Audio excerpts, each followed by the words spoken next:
what you can do. Take me out to the ball game. Take me out with the crowd. Buy me some peanuts and cracker jack. I don't care if I never get back. Let me root for the home team. If they don't win, it's a shame. For it's 1, 2, 3 strikes, you're out at the old ball game.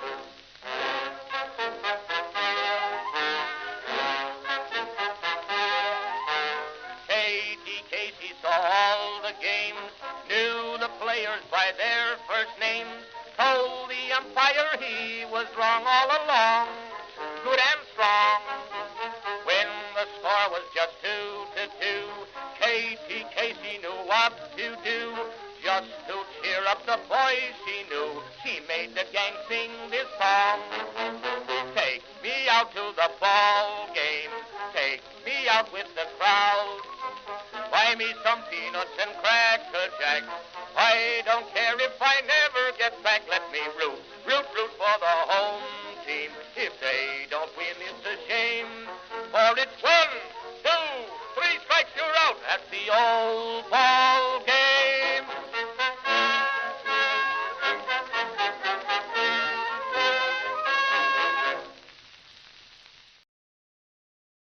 Greetings, folks, and welcome to live coverage of Orioles baseball, where tonight the Baltimore Orioles will be...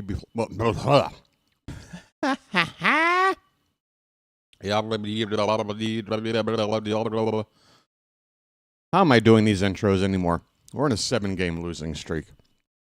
Where tonight the Baltimore Orioles will be here at whatever they call this place now, Miller Park. I think it's called Great America... Family Fun Time Park or some damn thing. I don't know. But we're here. It's Miller Park to me. It's called something else, though, believe me, because I had to look up a photo for this. You're looking at a photo of what I had to, so I know. We're off to a great start. Welcome back, folks, for another night of Orioles baseball. We're playing the second game of a 3-game series against the Brewers. The Orioles are 15-31, 16 games under 500, a 7-game losing streak, 3 games into an interim manager's career for Tony Mansolino. It's been a disaster. Welcome back for another game. Tonight, yeah. We've got Keegan Akin on the mound starting the ball game. Oh, there's that.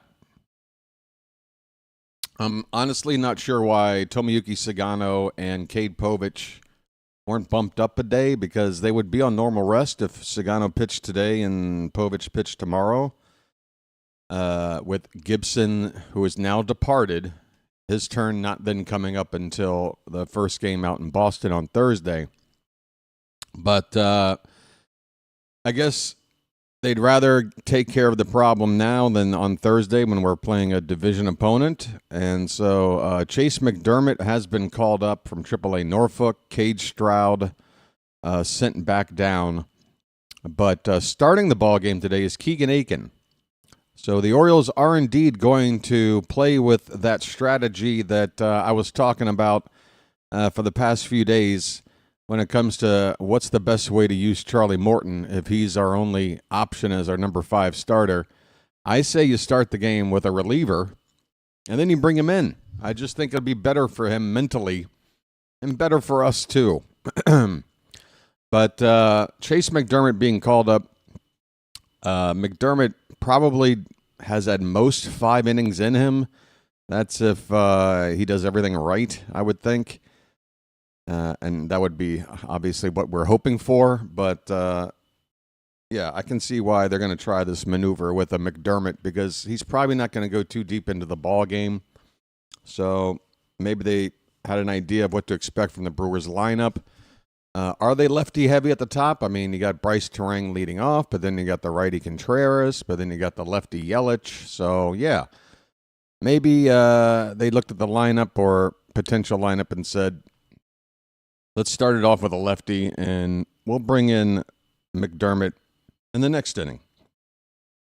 Keegan Akin, by the way, can go 2 innings. He's a guy that can go 2 if you need him to. By the way, different lineup tonight, so it's actually two of the first 3 batters are right-handed. Jackson Churio is hitting second tonight. Contreras has moved to third. Yelich down to cleanup. So take from it what you will. If you retire all 3 batters, you're facing 2 righties. If you get one guy on, it's a 50-50 split. Doesn't really matter. Keegan Akin, I think, is the right move because of our middle relievers, he does have the most stamina. He can go a little bit extra, 2 innings if you need it. So that's who's starting tonight, folks. In the middle of a 7-game losing streak, we got Keegan Akin starting and Chase McDermott coming into the game probably in the 2nd or 3rd inning, depending on how well Akin looks. And we'll be facing somebody that you might not be too familiar with. I certainly wasn't until I looked into this guy. But, man, he's got some really good numbers, and I'm a little bit frightened.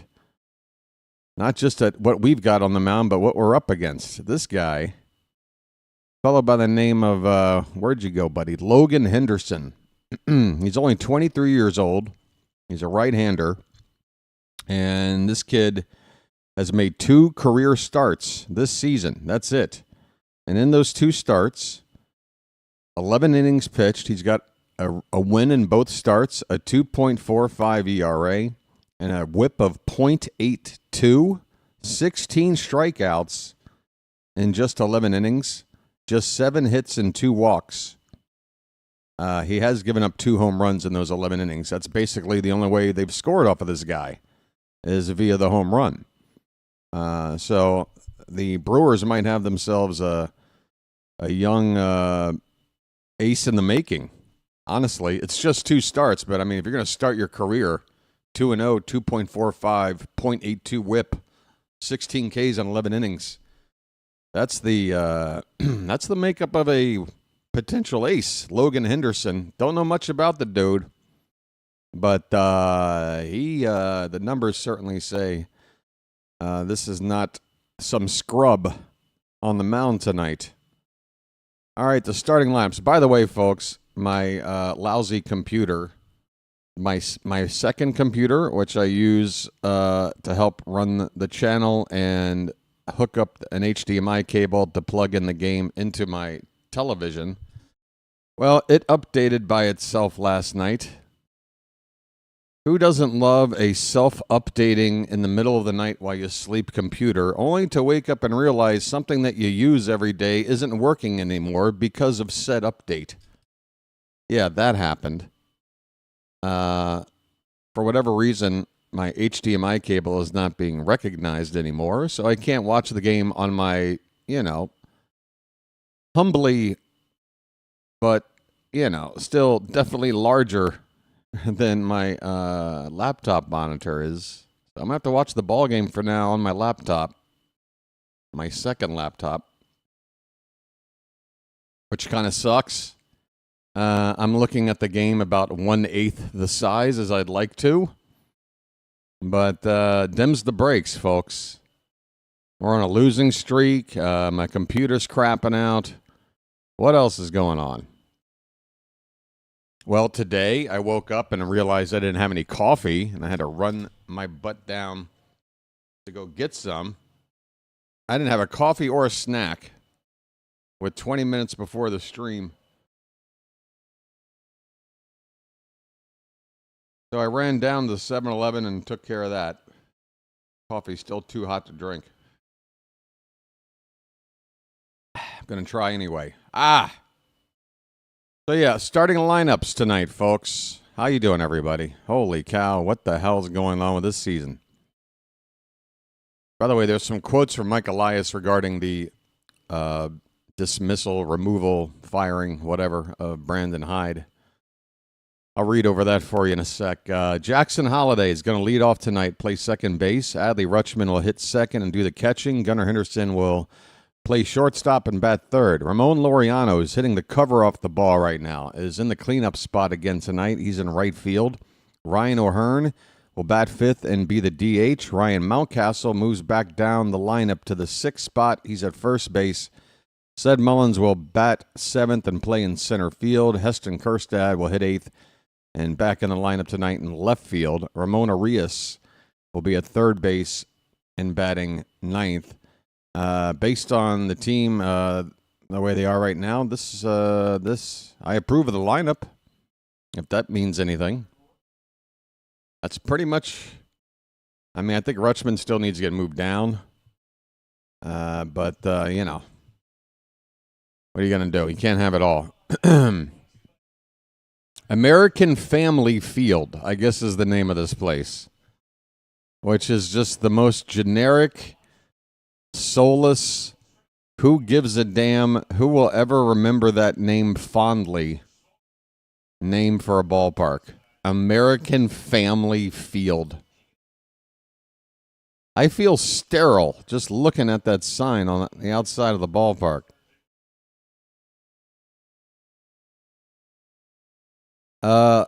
Henderson, the pitcher tonight for the Brewers, is warming up by throwing a football right now.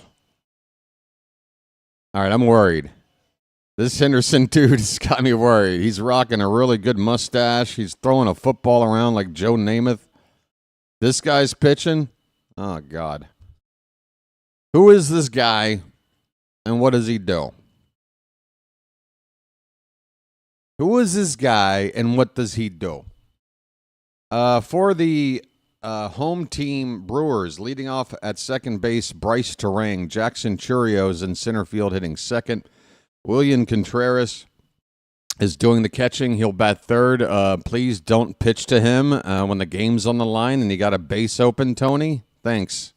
Not sure how long this gig is going to last for you, but just in case you get another managerial decision, you might want to go ahead and put Contreras on, or whoever the best hitter is on a particular team in that particular situation. Anyway, Christian Yelich is the cleanup hitter in DH. Rhys Hoskins is at first base, batting 5th. Isaac Collins in left field, hitting 6th. Batting 7th, Sal Frelick. He's in right field. Caleb Durbin will hit 8th and be at third base. And Joey Ortiz, left out of yesterday's lineup, makes it in today, batting 9th, playing shortstop. There you go, folks. First pitch should be just moments away. In fact, yeah, 6:40 a.m. local time for me. So 1 minute from first pitch, it would appear. Fingers crossed. I don't know. I don't know anything anymore, folks. I'm too discombobulated. I'm not used to watching the game on a small computer versus a large TV. Am I going to miss some details? I wouldn't want to miss any details with us being 15 and 31. By the way, I gotta pound some breakfast down, okay? It's got to happen. Again, I woke up realizing I had nothing to eat, and I had no coffee either, and I'm like, look, I can get by with no food if I got coffee, but I can't have nothing. So I gotta chow down on this.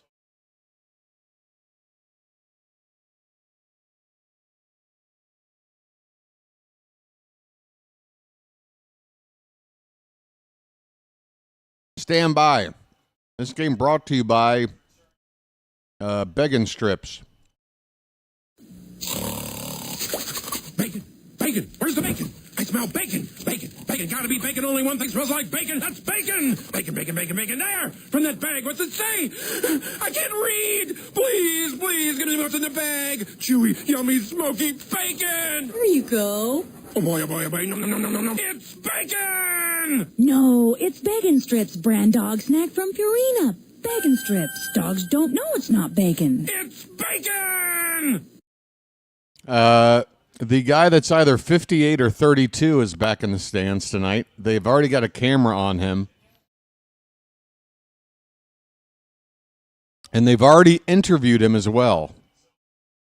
Kevin Brown is sitting here giving me the biographical stats on a random fan. They're taking a selfie, he and his wife, I'm guessing. That looked like a husband-wife selfie. This guy looks like he doesn't move unless it's absolutely necessary, and I respect that. Jackson Holliday's about to step into the box, folks. Let me get a couple of bites.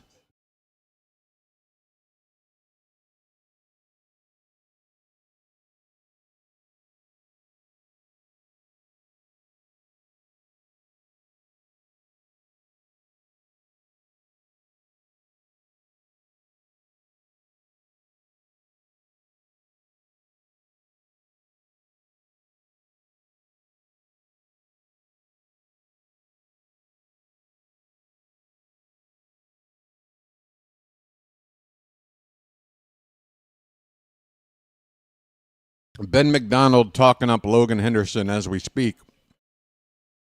The Milwaukee pitcher tonight. Basil chicken with rice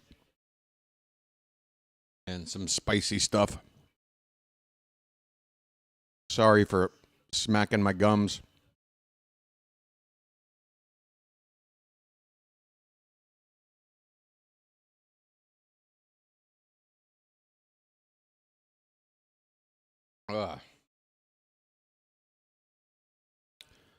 That'll put hair in your chest.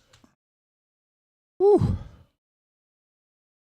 Hey there, Charm City chat. How the hell are you? Welcome back. Thanks for being here. The Orioles obviously struggling, so if you're here, either you're a masochist or you're a real fan or both, either way, appreciate it. David in France, Parkery, Mazzo, Froggy, JJ, Axminster, Card, or Froggy, same person, Janet, Birdland, Patrick, Baxter, Malik. We're about to get ready, folks. First pitch of the ball game is outside to Holiday for ball one. If I missed your name, no offense. R.W. Clippy, how the hell are you? Holiday's hitting .273, 6 homers, 17 driven in. And he takes a swing and a miss out in front of a changeup. The count even up at a ball and a strike. In the past 6 games, Holiday's had a hit at least one in each with 5 RBI, hitting .357 over the past week.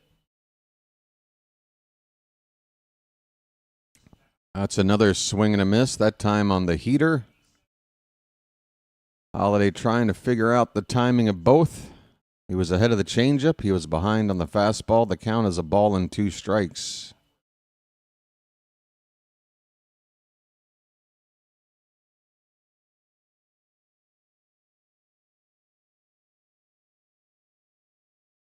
Henderson deals. Holiday with a cut and a foul ball.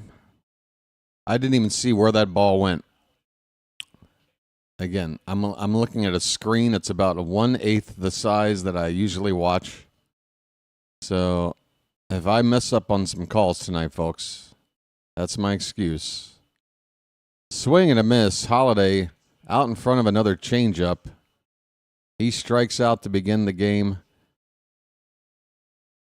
And Henderson's off to a fine start. Again, just his 3rd major league start, but the first 2, the numbers look really good on this guy. Haven't even seen his breaking stuff yet, just the heater and the changeup. Here comes Adley Rutschman.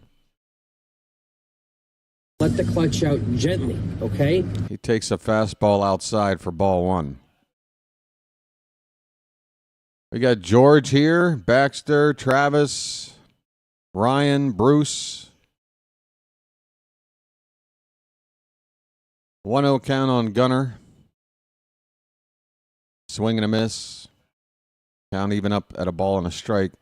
I said Gunner, I meant Rutschman. I'm confused because you got the names on the players one next to the other, and Henderson is being shown on the screen, but that's the pitcher. So there's another mistake. I'm sorry, Mazzo. Swing and a foul tip by Rutschman. The count is a ball and 2 strikes. Again, folks, my HDMI cable, my computer last night. Don't you hate it when a computer updates when you don't ask it to? And then you go back to use it after an update, and something you use all the time suddenly is now no longer working. Well, that's the case with my HDMI cable and using my TV as a second display. So I'm watching this game extra small. Rutschman fouls this 1-2 pitch back. Count remains a ball and 2 strikes. 1 out, nobody on, top of the first.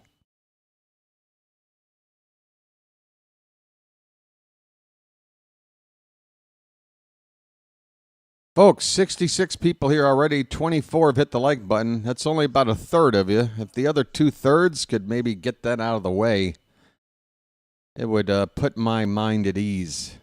And my mind could use some easing, folks. Just tap that thumbs up at the bottom of your screen and sit back for the next couple of hours or so and enjoy the ball game with me. The 1-2 to Rutschman is reached for and fouled away. We'll do it again.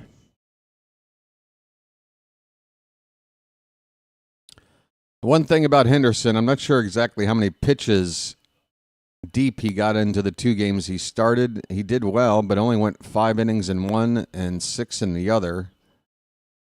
So he's in that 5 to 6 inning range, it would appear. There's a check swing on a changeup. Rutschman went too far and strikes out. The first 2 Orioles of the game have struck out. And, yeah, that's exactly the kind of nightmare beginning I was hoping we'd avoid.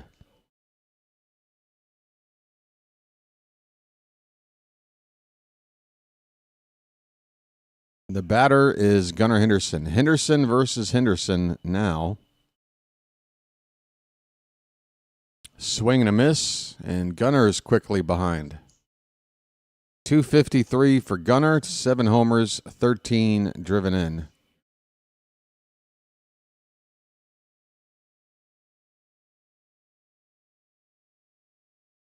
Takes a high pitch. Count is even, a ball and a strike. Alternative topics are always a good idea, folks, for the remainder of the season, I would assume. Just have them ready in case of emergency break glass. We got a topic to go to. This pitch is inside. 2 balls and a strike.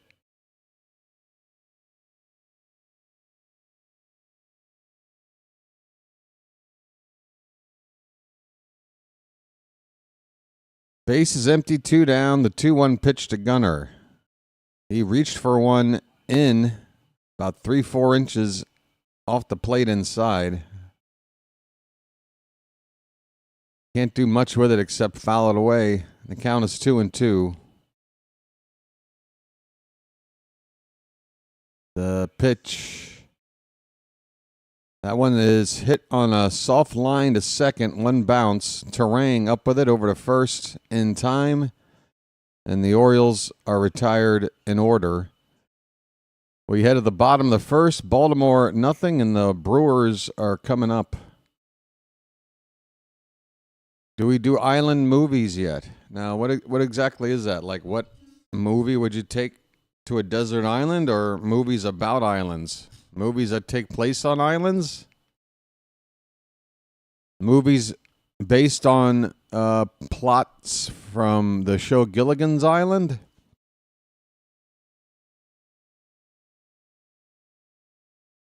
Help me out. Say hello to my sister's cardiologist.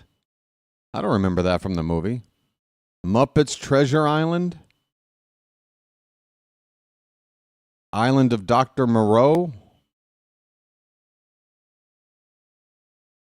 I am a rock. I am an island. I don't know.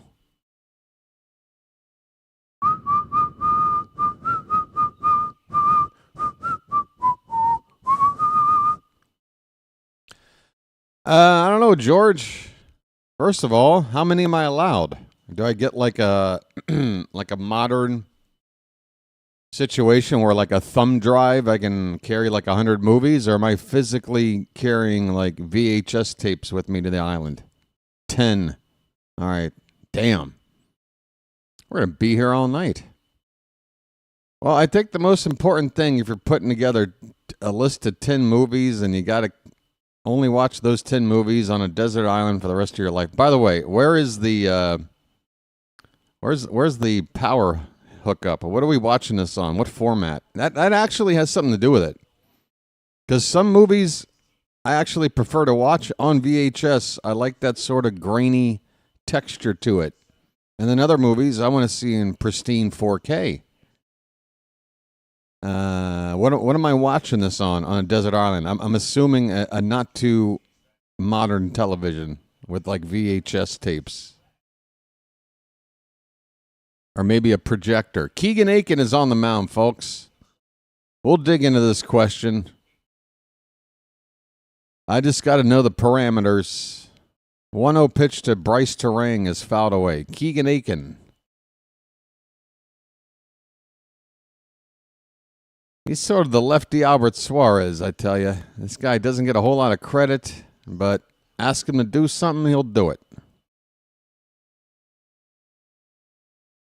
Ball hit up the middle, but Gunnar is positioned right behind the second base bag. He's got it. And the speedy Terang is retired. 1 out in the bottom of the first. Keegan Akin already showing he's a much better starting pitcher than Kyle Gibson. What the hell were we thinking?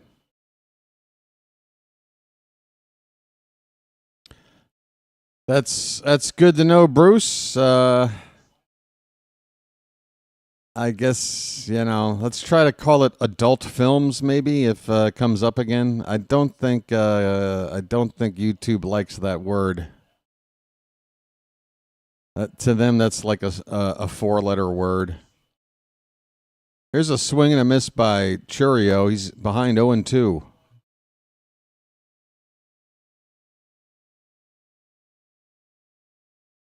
Pitch. Lined off to the right, foul. On a changeup by Akin. 1 ball, 2 strikes. Churio's hitting 230. What is that? I can't even read. It's too small. 238? 236. One or the other. I need glasses.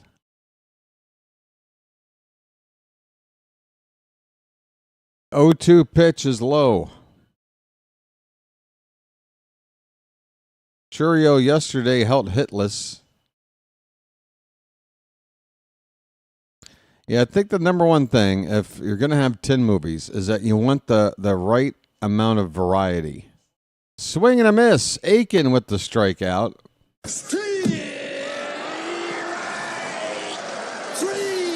Well, y'all come back now, you hear? So I would sit down and I would say to myself, well, do I have 10 different moods? Do I have a reflective mood? Yes. Do I want to challenge my intellect sometimes? Yes. Do I want to just sit back and laugh at something silly? Absolutely. Do I want to sort of absorb the tragedy of a really sad tale? Yes. Sometimes I'm in that mood too. Do I want to unlock a mystery? Yeah.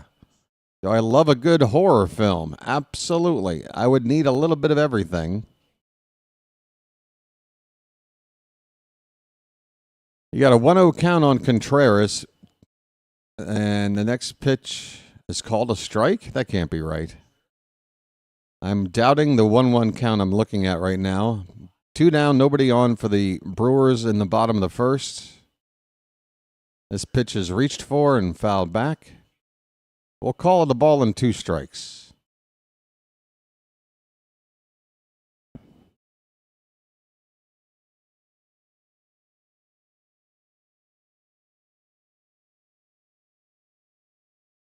You got to be careful picking the movie because some movies, if you think about it, if you watch it forever on a desert island, it could drive you crazy.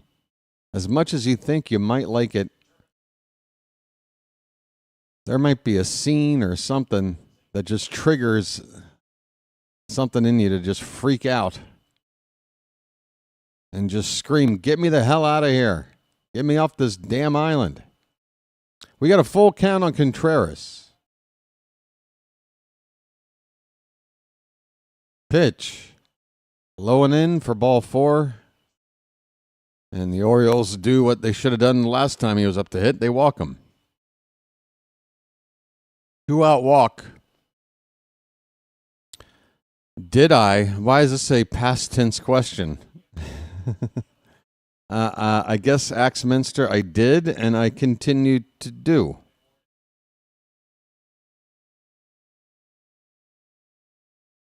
Here is Yelich. First pitch is a foul tip caught by Rutschman for strike one. Yelich is still batting under 200.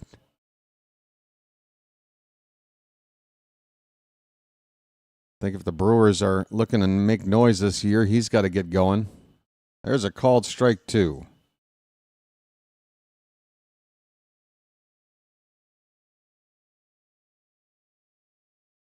Wait, Janet, are you describing my dimples again?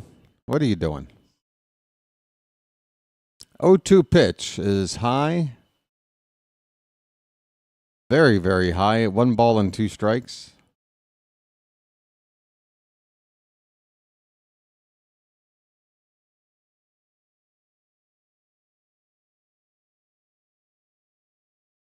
One-two pitch is on the edge for a called strike three. Keegan Akin.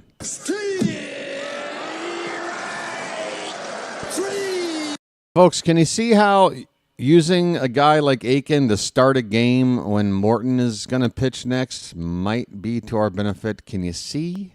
Well, y'all come back now, you hear? Can you see? Well, y'all come back now, you hear? Do you believe me? Do you believe in me? All right. So, all right. I'll tell you what. I'll give you one movie per inning because I have to sit here and think. There's so much to think about.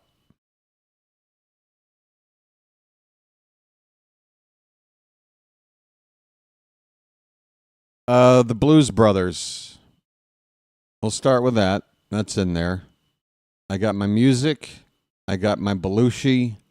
I've got a 2.5 hour long comedy. I've got car chases. Blues Brothers is on the list. We're on a mission from God. I got 9 left. Damn, I'm running out of time.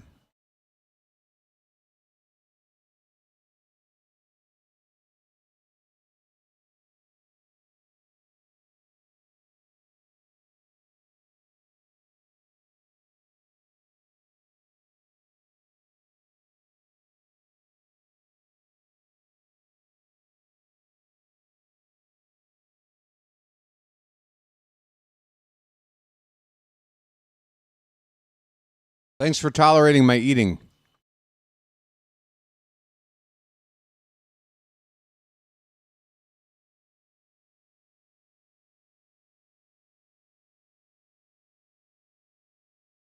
This being Baltimore and all.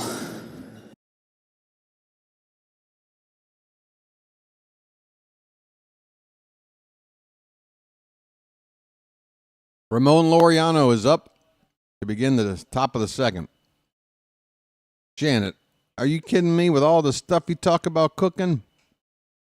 I'm sitting here eating a microwave breakfast out of a plastic bowl. Laureano takes strike one, 272 average, 6 homers. And he has been hot lately. Takes a pitch inside. 1 ball and 1 strike on Ramon. Not that Ramon, this Ramon. Ramon just threw a rock at me. That's different than... I have a brother. Different. 1-1 count. That's a strike. So somebody's going to keep track of my list, right? Blues Brothers, number 1. Nobody's objecting. Why isn't anybody going, you know what, BW, that actually is a great pick. That makes total sense. I understand the reasoning. Nobody? All right. 2-2 the count on Laureano.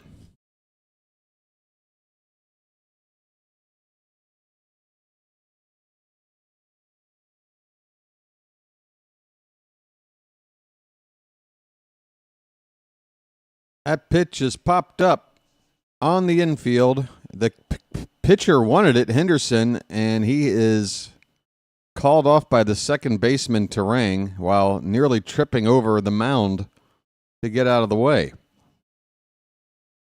This Henderson guy's an athlete, you can tell. He's throwing footballs before the game. He's trying to call off the entire infield to catch a ball.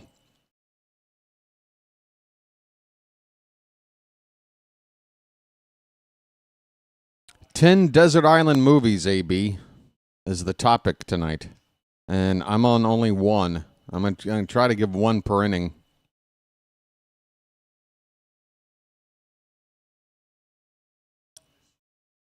Ryan O'Hearn is up with a 1-0 count. Lights on. Let's turn and burn. Swing and a miss. Yeah, I don't expect everybody to agree with the movies I like, but at least understand the reasoning. Because again, when I get questions like this, it's not just about, you like that? I don't like, it's just, I'm trying to survive, folks. I'm on a desert island. That pitch is fouled back. A ball and 2 strikes on O'Hearn.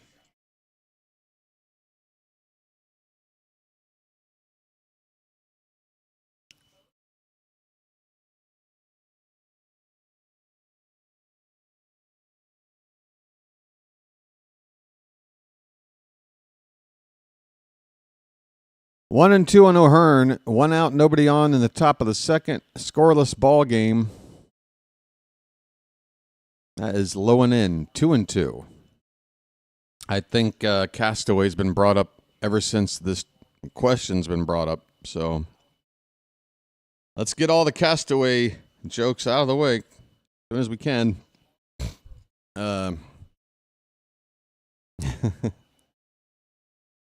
Probably not for me.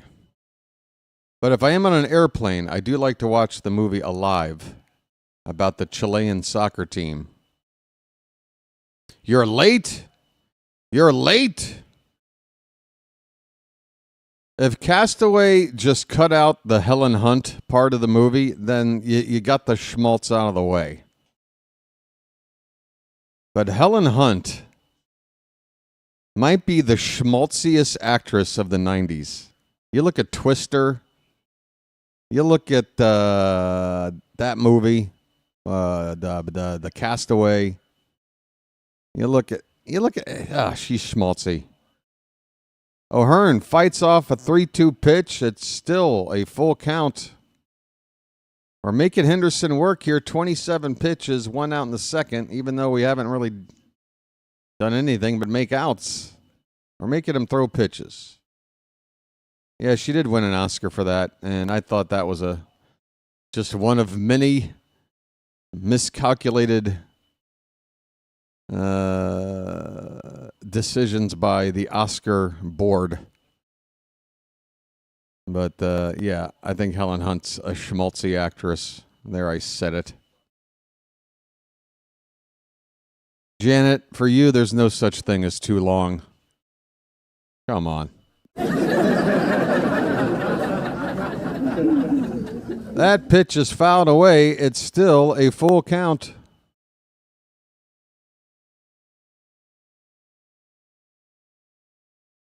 Nine pitches in this at-bat so far for Ryan O'Hearn. He's seen all fastballs and changeups. I'm trying to understand, what else does this guy throw? Where's the breaking ball? Inside, ball 4, take your base. What an at-bat for O'Hearn. I'm walking here. Yeah, I see. Janet needs a film with more girth, folks.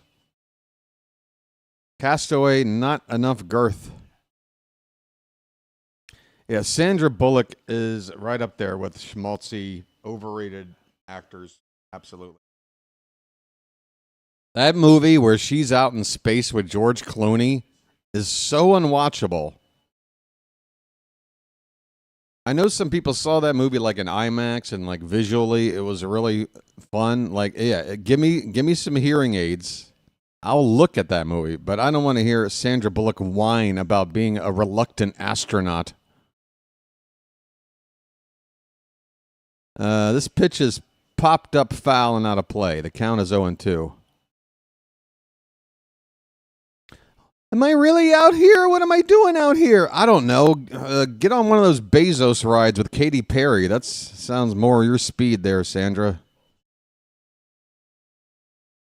You know how many people have worked their lives to try to make it to space? And you're up here whining about it? You schmuck. Hey, 0-2 the count on Ryan Mountcastle. Doing my best to not completely lose control of this call here. 1 on, 1 out. My apologies, Mr. Hyde. The 0-2 pitch. That's a chopper over the pitcher to shortstop. Only plays at first. That is the second out. Mountcastle grounds out 6-3, but a runner moves into scoring position now. Ryan O'Hearn at second base, 2 down for said. Well said, now you know what to do. Said Mullins. Oh, Captain, my Captain.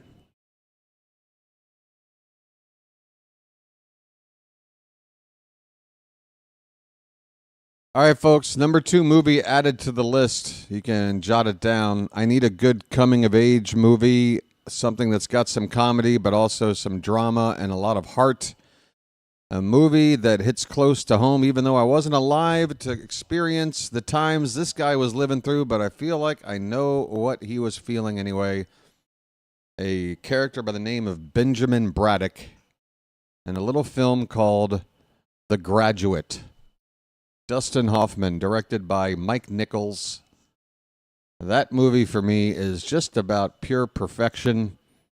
Love that movie. Again, love the soundtrack. I'm not a romance guy, but I love the impossible, ridiculous, no reason to it romance going on in that movie. Mullins has a 1-1 count.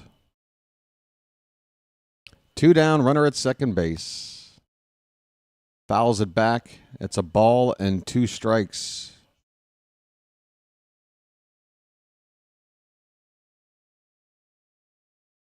Just great directing, great dialogue, character-driven film. I usually go for those. The Graduate and the Blues Brothers. I have 8 to go.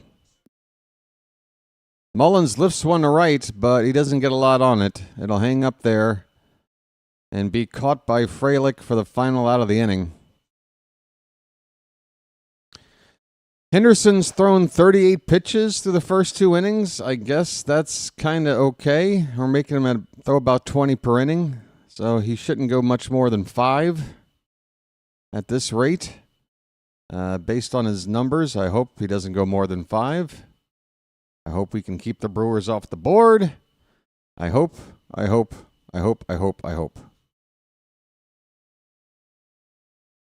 couldn't resist. What a bunch of bimbos.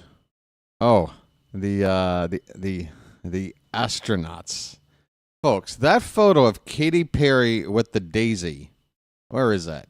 Honestly, if that mission accomplished anything, it is providing us the most cringeworthy photo I have ever seen in my entire life.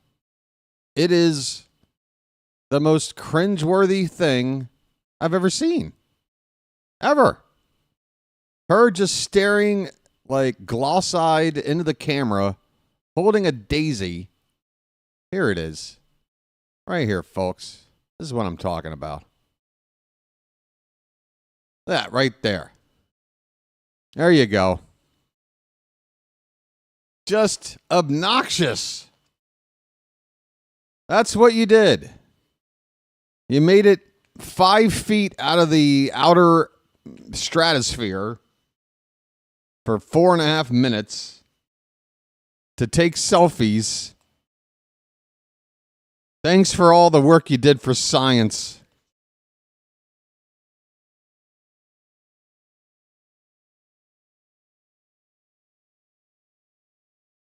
Thanks, Patrick. God, look at this. Don't you wish you were me face? Oh my God, I can't stand it. I can't stand it. All right. Let's get back into this. Hi, how you doing?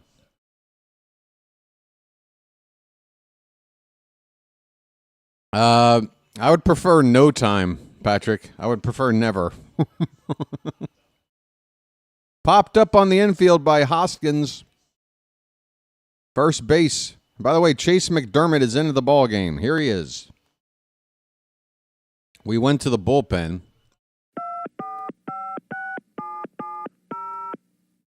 McDermott gets a quick first out.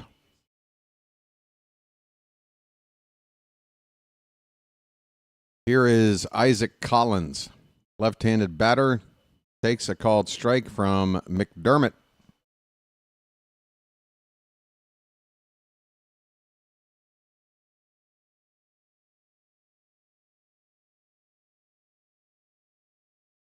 That pitch is outside. McDermott, you remember the film Coming to America? The rivalry fast food chain McDermott's. I'm just kidding. I know it was McDougal's. But I'd go to a McDermott's. 2-1 the count on Collins. Get a filet of fish.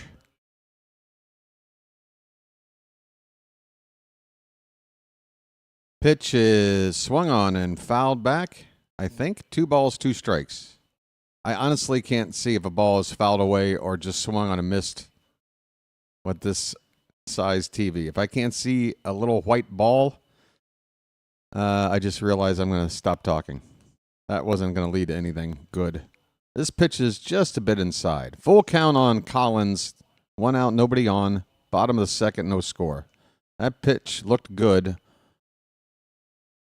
But McDermott didn't get the call, and now that's ball 4. So another umpire screwing us. McDermott had thrown a pitch that caught the corner of the zone for strike 3. They called it ball 3. And on the next pitch, McDermott walks Collins. A 1 out, free pass.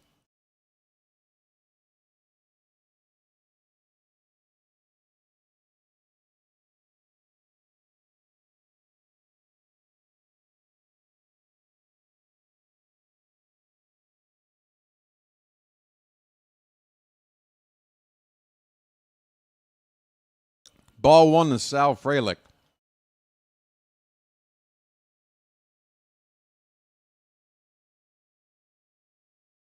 Check on Collins. He's back in with a slide.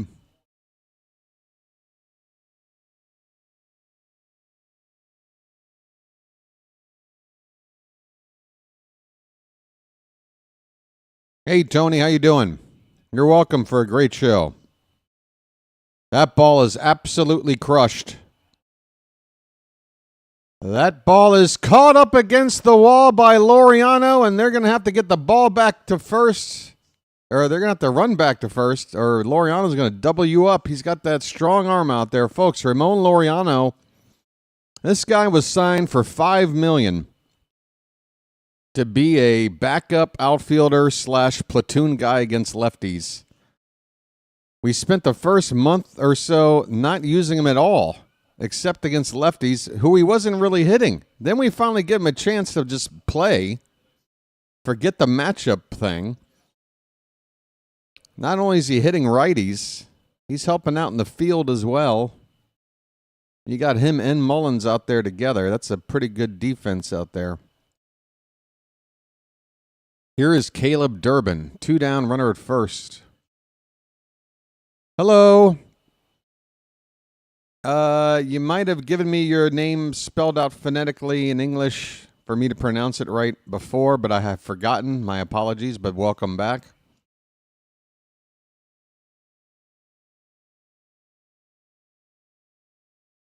Janet's heating up leftovers. What do you got? This pitch is popped up. Center field, Mullins. Just a few steps in. Easy peasy, lemon squeezy. Chase McDermott pitches a scoreless inning to begin the night for him. Hopefully he'll give us about 4 more of those. We head to the third, no score. All right, so I'm up to two movies, right? Okay.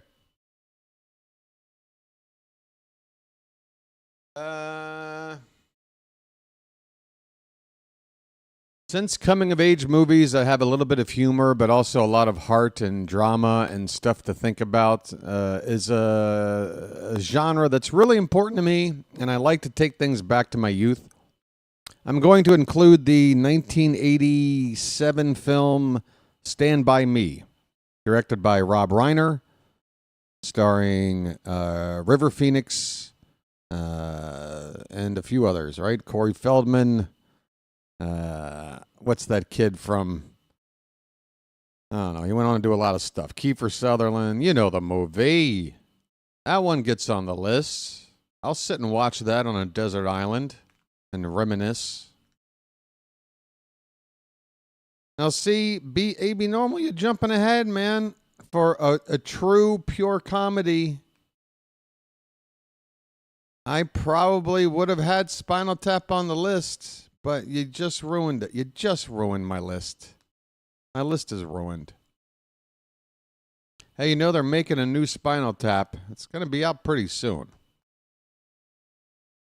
Going to be out here pretty soon. Rob Reiner, by the way, if you wanted just 10 movies, you could just pick Rob Reiner movies, and you'd be in pretty good shape in terms of good movies and having some variety. This guy made The Princess Bride. This guy made Spinal Tap. This guy made Misery. Right? What else? He's got some range, that Rob Reiner.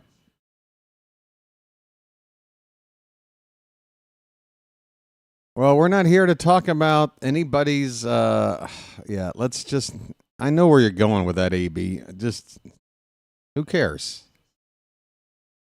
A lot of people in Hollywood are douchebags for one reason or another. What do we care? All I know is he was the director behind Spinal Tap, and for me, that's probably one of the most important comedies ever made. So, if you're a bit of a dick otherwise, you get a pass. I don't know. That's my take.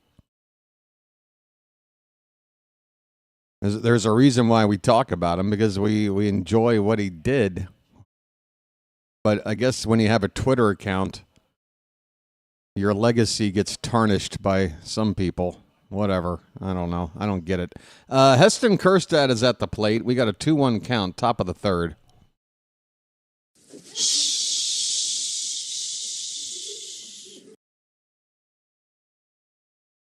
Ball hit on the ground, third base side. Picked up by none other than Buck Britton over there, the third base coach.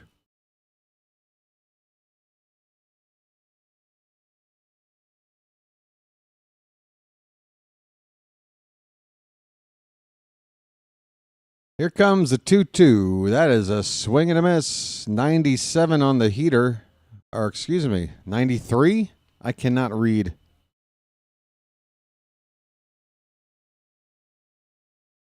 I can't read. 93. Excuse me on that fastball. One away in the third for Ramon Urias. I have a brother.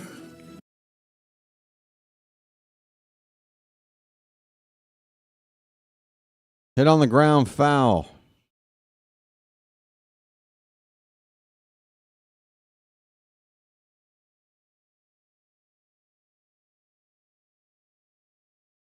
Oh and 1 on Ramon. He's hitting .267. Line drive, but right at the third baseman. Caught over there for the out. Second out of the inning. Caleb Durbin with the quick reaction. Ball nearly caught him versus the other way around.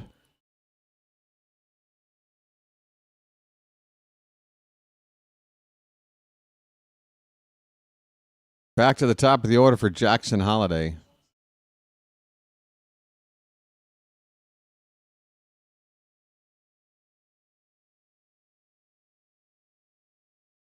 I can definitely make room for 2 Rob Reiner movies on the list. I can do it. Somebody mentioned The Princess Bride earlier. The Princess Bride, probably one of the best movies, really, for like the family and everything else. That movie came out when I was like 10 years old. Couldn't be happier about it. Just another lucky time to be an age like that, to see a movie like that. But I've seen that movie so many times. I feel like that's an example of one of those movies that if you brought it with you on a desert island, it would probably drive you crazy after a while. You would just start repeating some of the lines, just muttering to yourself.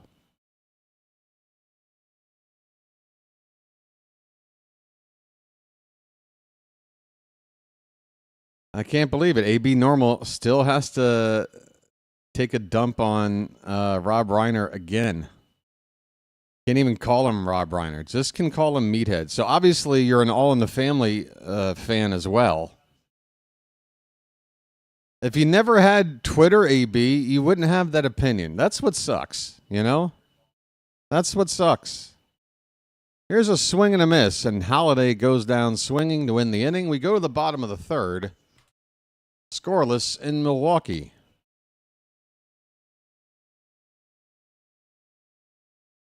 All right, well, I'm not disagreeing with you. Debbie does Dallas. Somebody was already talking about bringing 3 adult films. Bob Euchre. How did he come up? Well, how are you picking up on what Rob Reiner is doing if you're not doing it through social media, AB? How is Rob Reiner's influence being absorbed by you, if not through social media? Because before the age of social media, I didn't know anything about any celebrities' points of view or personal life or anything. Didn't know a single thing. I was blissfully unaware. And then social media came along. I mean, I guess the only thing close to it back in the day was like, what, the National Enquirer or something? That was it. Now basically 90% of all media is the National Enquirer. But he's louder than anyone, huh? Oh, so you're just actually hearing him speak from a location. Okay, I got you. Buddy. I've totally misread the entire thing. I apologize. Hey, folks, I need to go open the back door here to allow myself to have a lucky and let that pretty mediocre breakfast settle in. I'll be right back. Thanks, folks.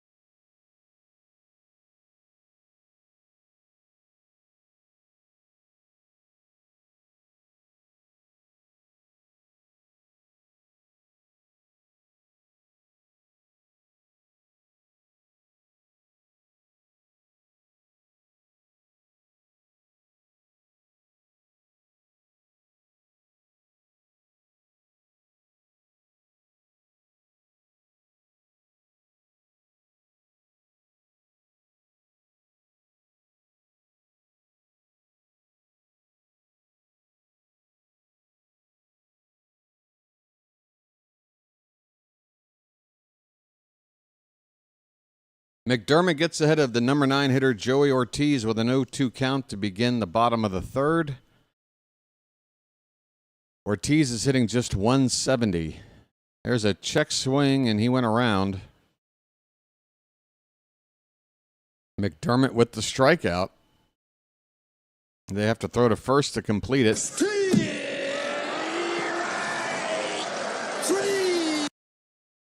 Well, damn, guys. You guys didn't tell me I needed to do my Meatwad impression in order to make you guys think I can do impressions. Look, I can do Meatwad. It's very easy.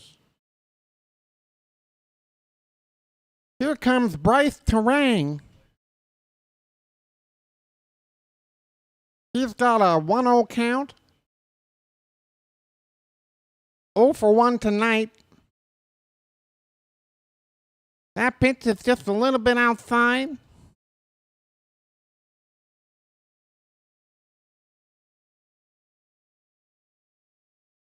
2-0. Curveball. They call that a slider. Carl. Hey, it's 2-1 here. The 2-1 pitch. It's inside. Hey, what is that? 3-1 now. 3-1 on Bryce Terang.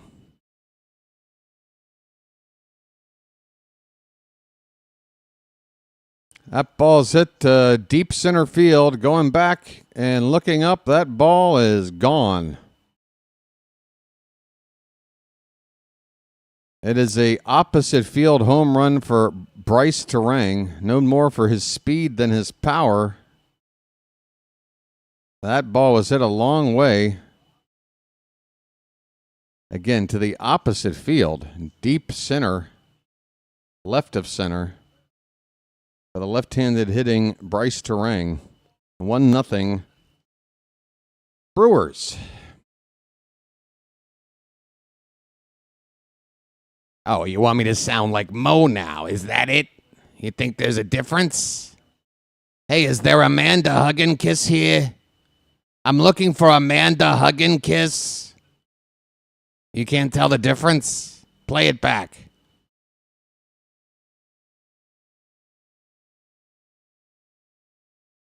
Parking lot with another predictable comment. How you doing, parking lot? Jackson Churio at the plate. The count is 2-0.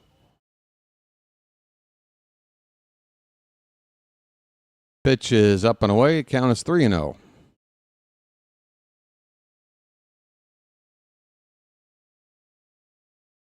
Yeah, middle, never a good place to pitch. There's one on the corner. 3-1 on Churio. I love the meat wad dance. I'm telling you right now, everybody, I can do meat wad if you just give me a chance. That is high for ball 4. Jackson Churio with a walk.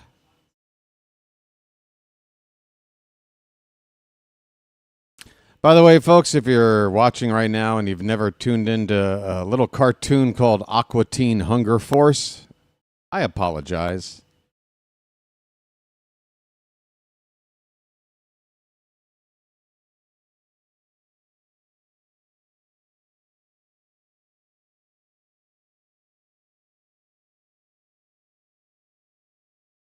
Wow, looks like we've got a lot of Aqua Teen fans here. Okay.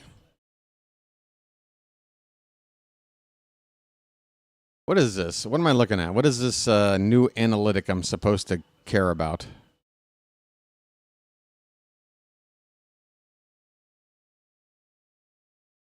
Yes, Berger, you can't type $,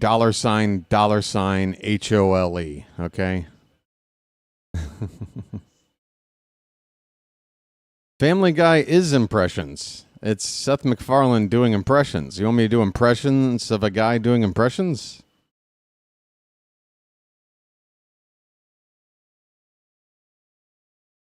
Who's going to do an impression of me doing an impression? It's all context, Spurger. It's all context. It's what you mean to do.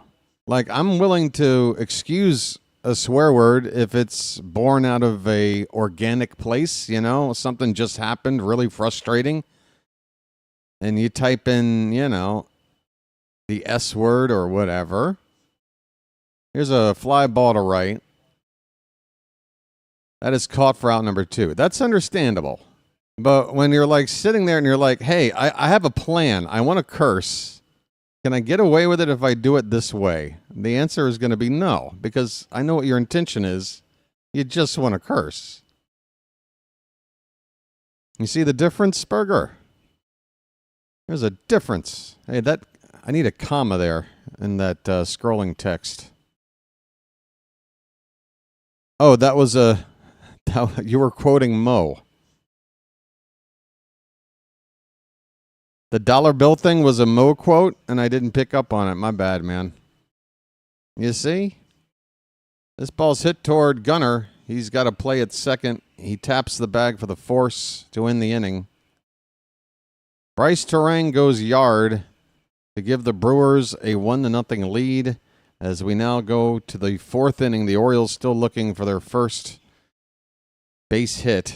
They only have a walk so far today.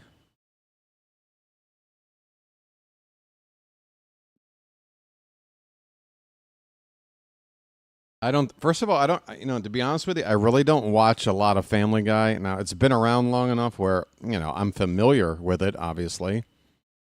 I can't pretend like, I don't know who Meg is, the daughter. But I'd probably have a better time doing the wife's voice if I just hold my nose closed and talk like this. I feel like I can kind of get away with it. It's a little bit like her, maybe. Peter, what are you doing? Don't, Peter. Right? It's close.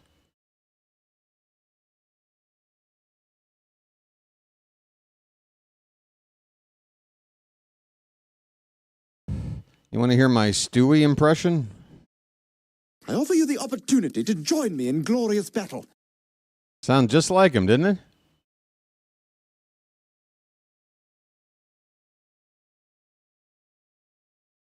Not a bad Lois.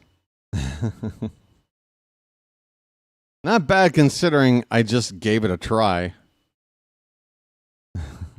Thanks, Ronnie.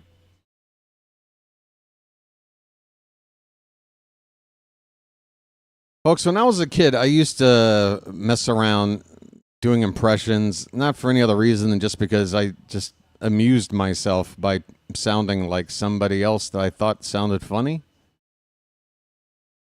Into my adult life, I don't really go around doing impressions. I don't go to parties and do impressions.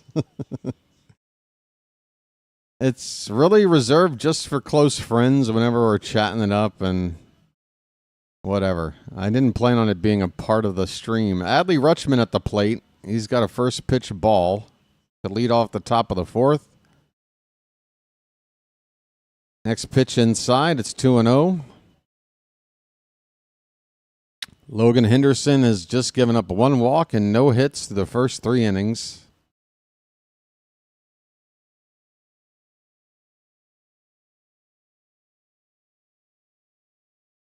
And my game just froze for a sec. There it goes.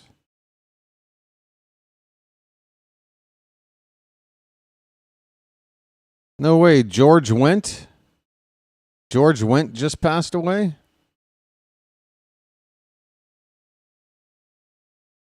Man, oh man.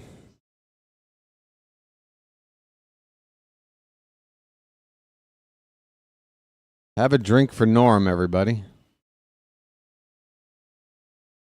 2-1 on Rutschman. The count now 2-2. Man. Every damn day I'm listening to somebody passing away, man. 2-2 pitch. Foul back. I just found out like 2 days ago that Joe Don Baker passed away like a week before I found out. It took me a week to find out that Joe Don Baker had passed away. If you don't know who he is, you should.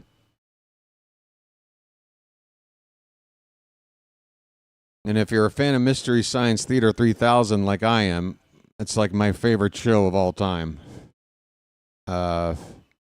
He's a bit of a legend, a folk hero, if you will, for that show and for bad movies in general, but he was also in some really good ones.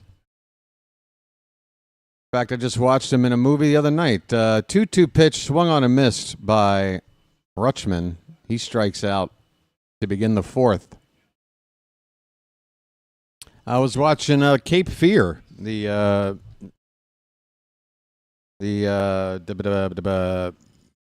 your name, Mr. Scorsese, the Scorsese Cape Fear. Joe Don Baker's in that. Walking tall. Gunnar Henderson fouls one back. It is 0-1. His name's Gunnar, and he's dating my mom.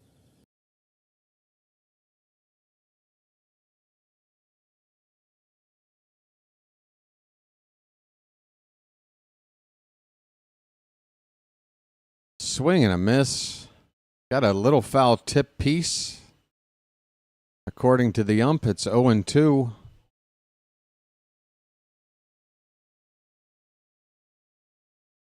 We still have Neil Breen, folks. We still have Neil Breen, although I don't know if he's going to be making another movie. That Cade the Tortured Crossing was that felt like he was ready to pack it in. I don't know if Neil's got another movie left in him. 0-2 on Gunnar. Hit on the ground to the opposite side of the infield. Stopped at third base. The throw in time. No. Replay that. Gunnar beat that out. Replay that. Gunnar beat that. Replay that. Gunnar beat that out. I saw it with my own eyes on a tiny screen. How did you not see Gunnar was safe?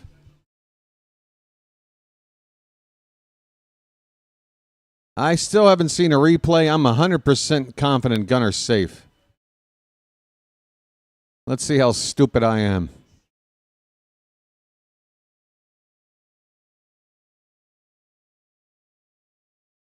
He is so safe. He is so safe.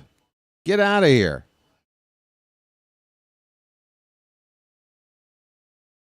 Ugh, how did you not see that in real time, Blue? I did.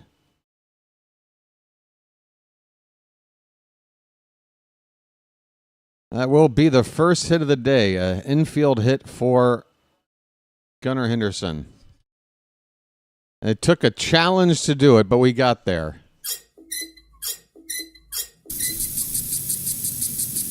Two out, infield hit for Gunnar.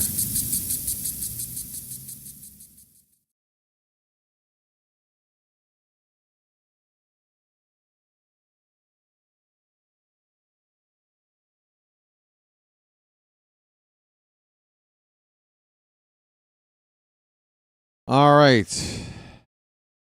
Gunnar takes the lead from first. We got Laureano at the plate. And we got a game that's freezing on me again. First pitch is a strike.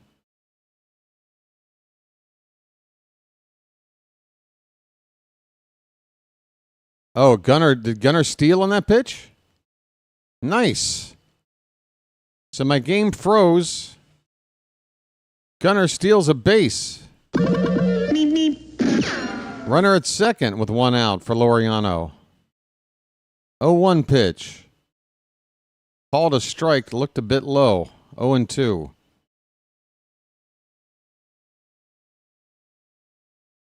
think that's the fourth stolen base of the season for Gunnar.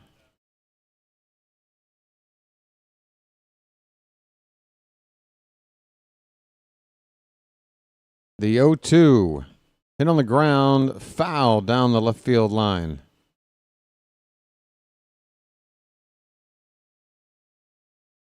Laureano's average in this month of May is at 364, which is fourth best in the American League. Ricky, if you're asking me, no, I don't. I'm just outside Baltimore. Just outside. 0-2 pitch. Swing and a miss. Laureano goes down quickly. 2 away.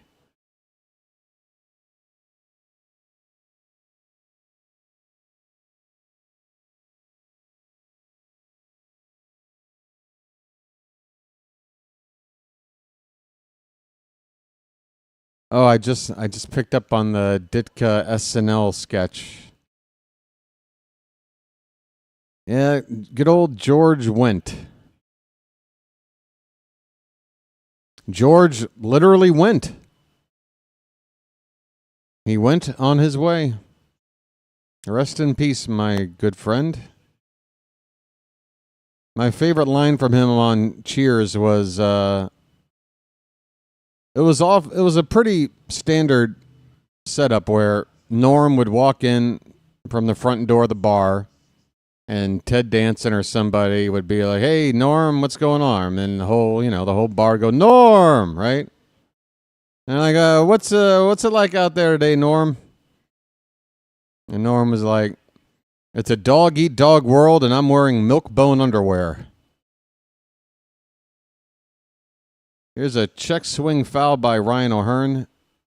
He got ahead 2-0. The count is now 2-1. Fight's on. Let's turn and burn. Yeah, Norm was also in a movie called House. If you guys remember, an 80s sort of a weird horror comedy that had a sequel to it called House. He was in that too. I remember that fondly. 2-2 the count on O'Hearn.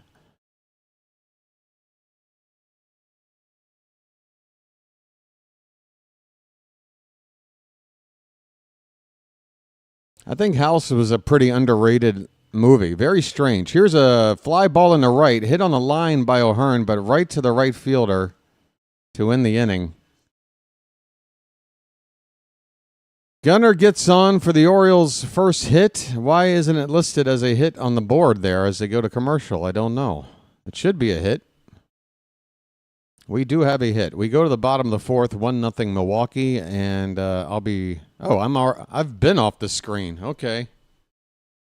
I'll be back.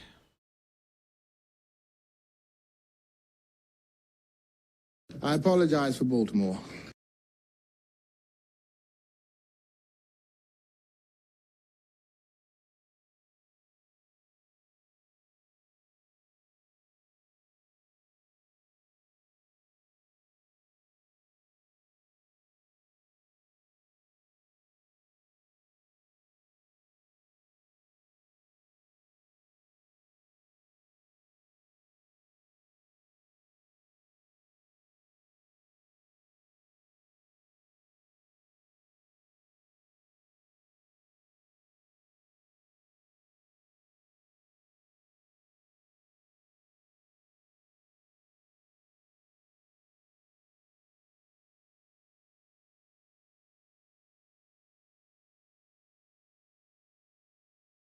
All right. So what do we got?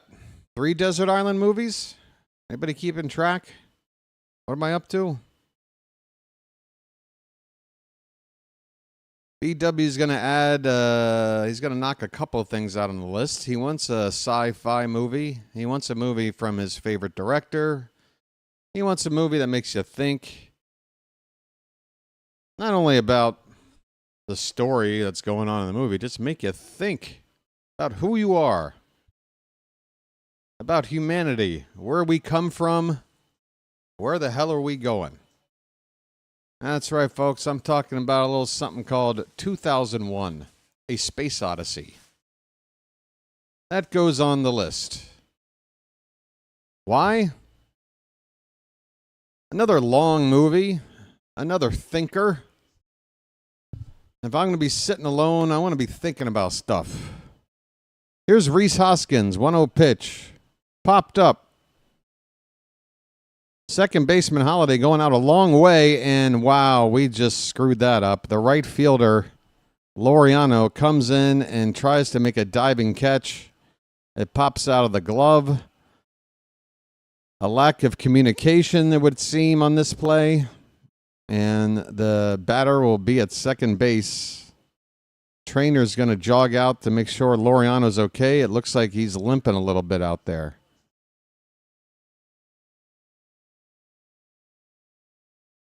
Oh, yeah. Yeah, Laureano looks like he caught a cleat. And, yeah, that does not look good for Laureano. Mansolino is finally out there as well. Hey, Leonardtown, Ricky. I had a friend that growing up was a best friend that was in Leonardtown. That's like right below Waldorf, right? That's Southern Maryland, right?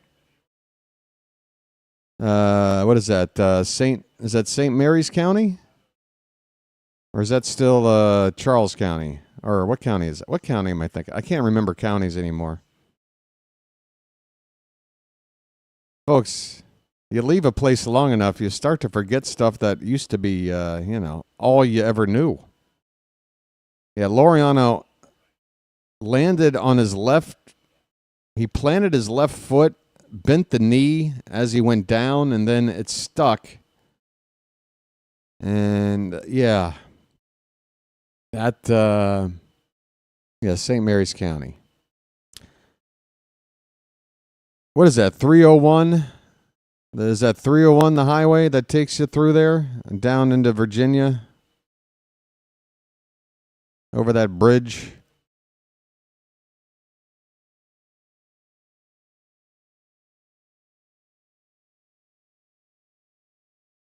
Laureano appears that he is going to stay in the game.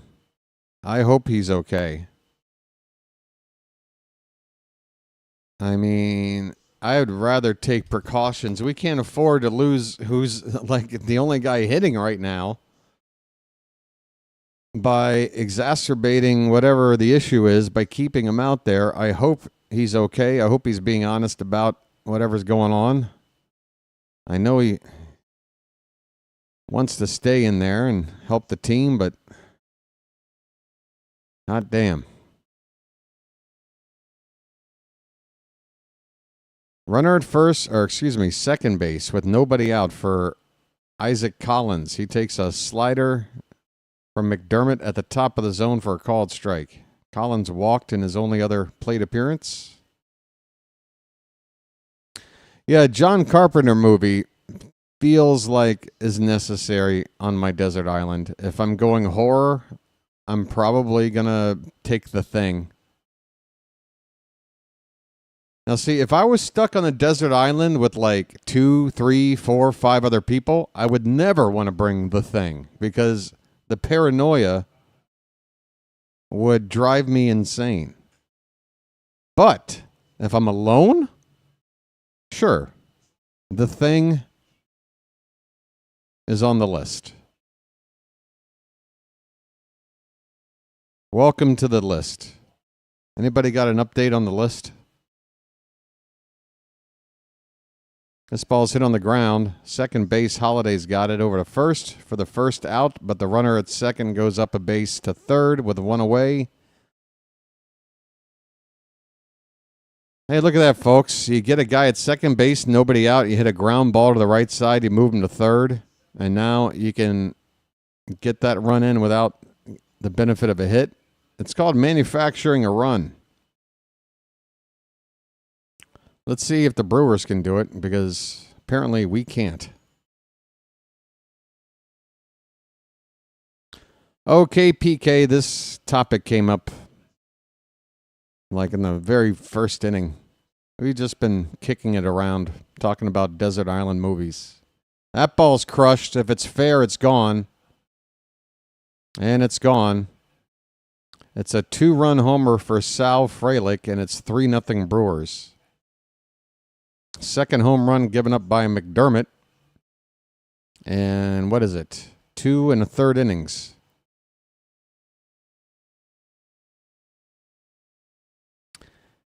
Can't be averaging a home run every inning.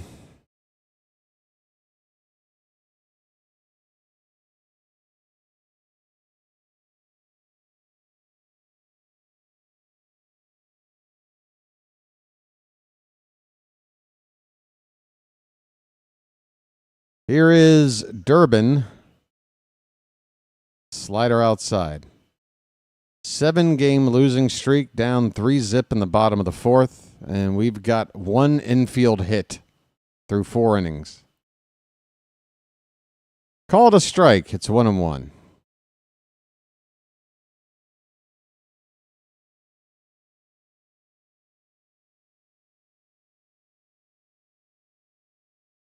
That ball's hit out to left. It's high. It's deep. and it is caught up against the wall by Heston Kjerstad. Durbin nearly made it back-to-back jacks, but we had about 5 feet of wiggle room there. Kjerstad makes the catch for the second out.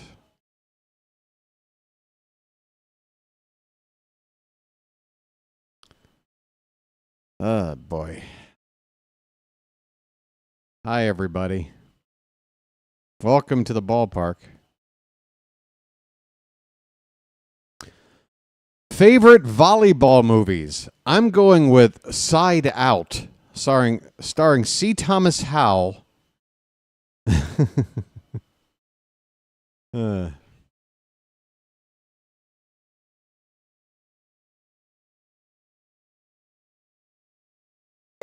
You could be a goddamn I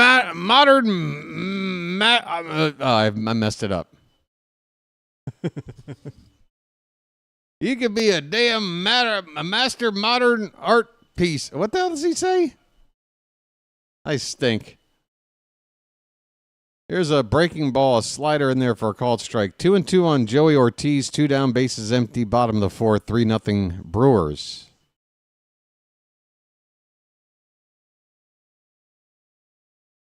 Pitch is off the plate. Check swing. He didn't go.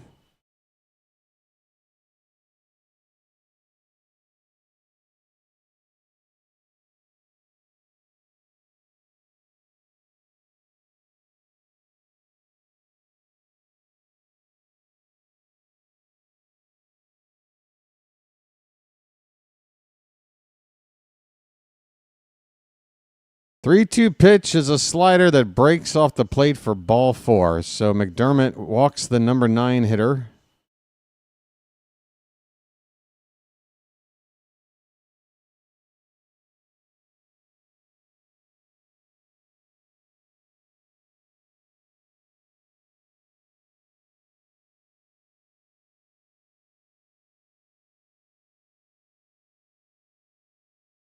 You're so ugly, you could be a modern art masterpiece. Hell, I like you. You can come home and bang my sister.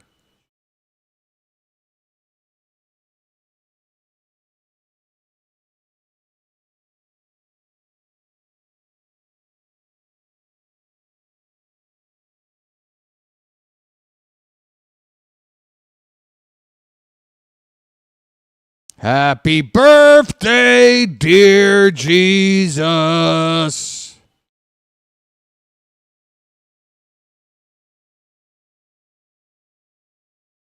What is Private Pile doing out of his bunk after lights out? Why is Private Pile standing there with a rifle in his hand? Why are you not beating the guts out of Private Pile?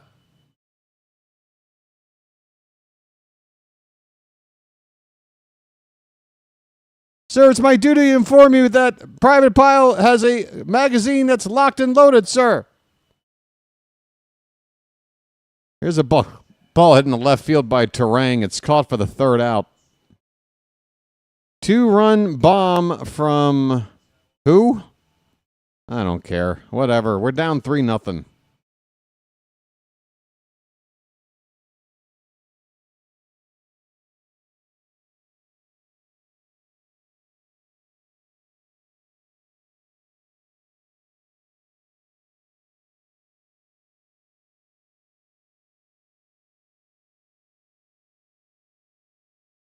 That's because the Lord has a hard-on for Marines. And no Marine is allowed to die without permission. Do you maggots understand me?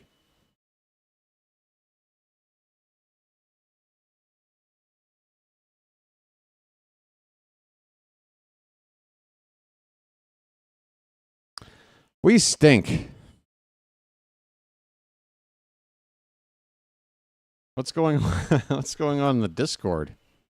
Activity.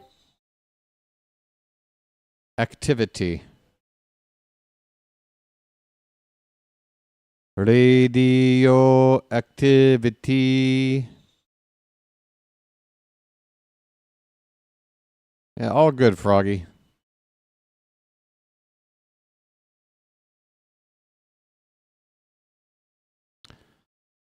So regarding Brandon Hyde, Mike Elias said, quote, ultimately, stretching into early last summer, this is a team that we feel has collectively and individually, to varying degrees, been underperforming its talent level.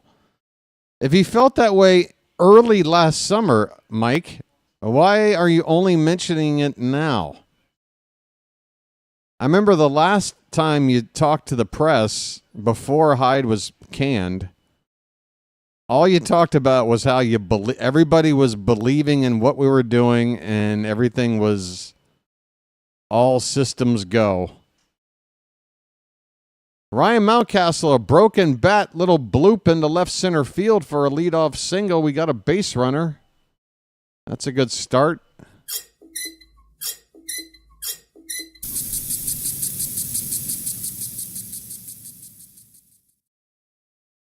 We, quote, we want something new in order to hopefully restore them to the level of play that we expect of ourselves. Well, Mr. Elias, no offense, but I would like to see you, return to the level of a GM that doesn't trade Kyle Stowers and Connor Norby for a bag of peanut shells. Or he doesn't go out and get a guy like Eloy Jimenez at the trade deadline. Just a dead weight. Or not execute a trade in the offseason for a frontline starter when Boston was able to do it. The Phillies were able to trade for Luzardo. Why couldn't we? Mr. Elias? 0-2 on said Mullins. One out, or runner at first, nobody out. And this one's sent down the right field line, hooking foul, and out of play. Mullins.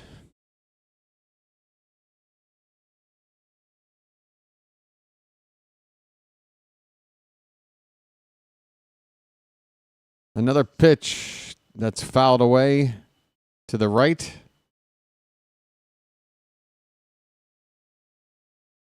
So we're getting a look at where Mullins likes to hit the ball well. He likes it low, and he likes it away.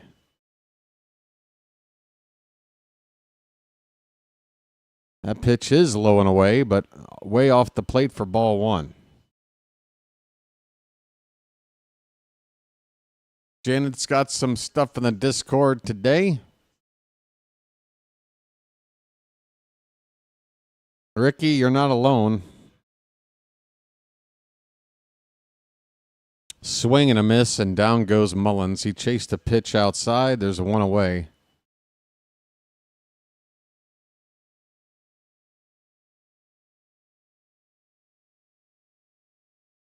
When will it end?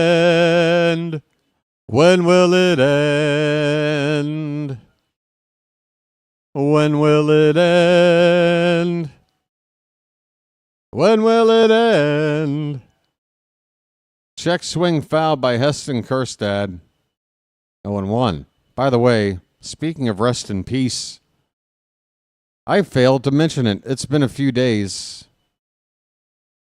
I don't expect most people to really care or wonder why I'm even bringing it up, but I like to recognize the passing of who I felt was a musical prodigy that left us way too damn soon. Poor guy was just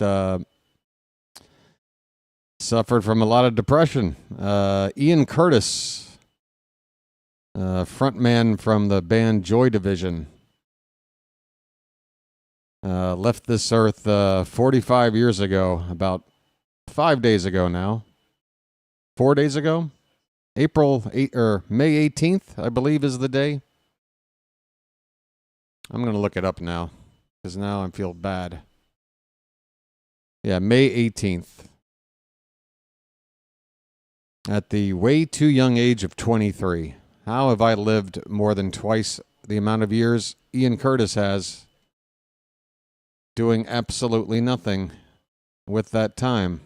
2 down. Here is Arias. He takes low and away for ball 1. Ramon is 0 for 1. He has a brother. I have a brother.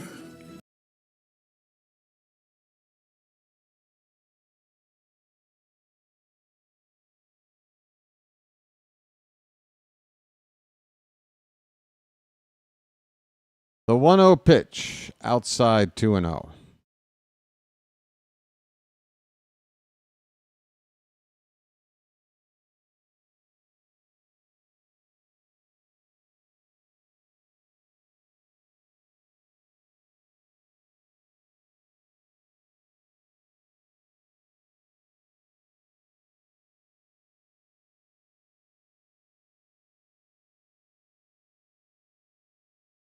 I don't know. It depends, Spurger. You can trash Juan Soto all you like.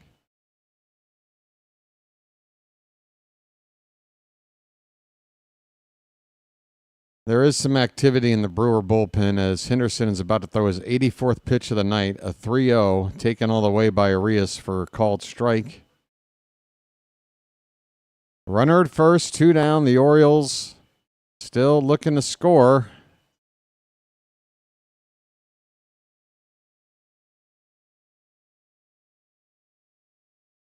Pitch. That is high, and Arias draws a walk. That'll bring the tying run to the plate. Ramon. Whoops. I have a brother. I'm walking here. I'm walking here.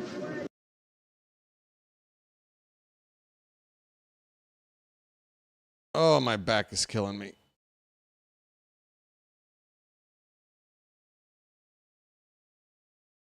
Jackson Holiday, folks. We need him to come up with a big hit right now. Give us something to feel good about, please.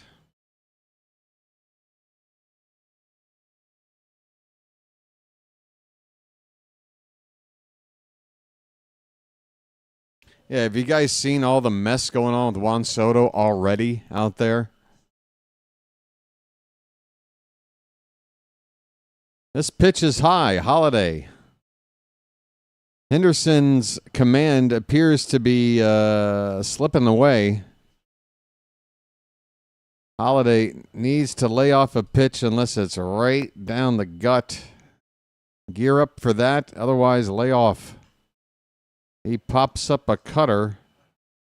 Fouls it off to the left. It's a ball and a strike. We need a bugle.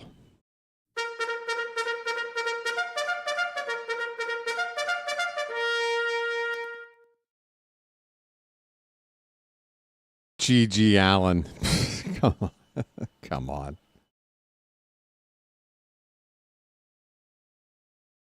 This pitch is fouled back. A ball and 2 strikes. Yes, folks, the family, I always wanted to open up a Chuck E. Cheese, but instead of having a rodent mascot leading a band, I wanted G.G. Allen as the spokesperson. G.G. Allen's Pizzeria and Arcade. Holiday's got a count of 1-2 after a foul ball at the plate.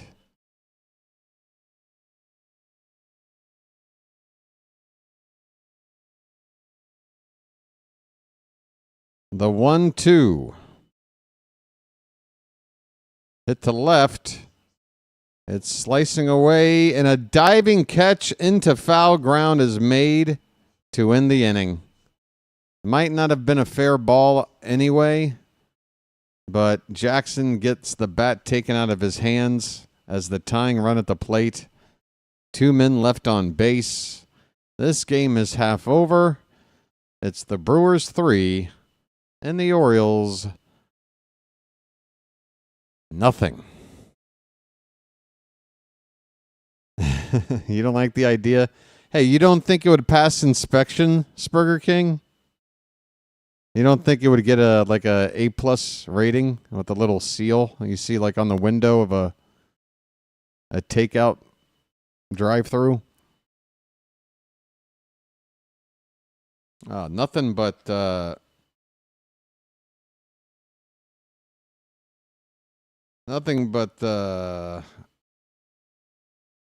well-maintained operation at G.G. Allen's Pizza Arcade.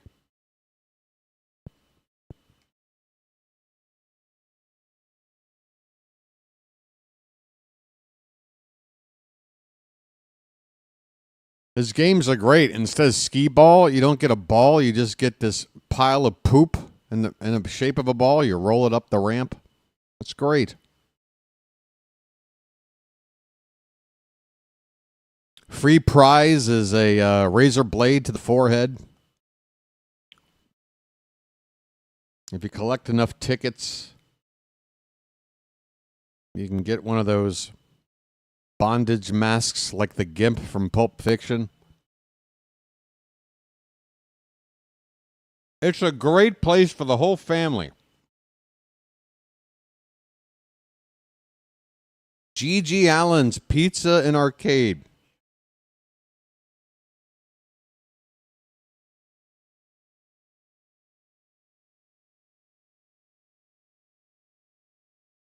Janet, I would advise you to not.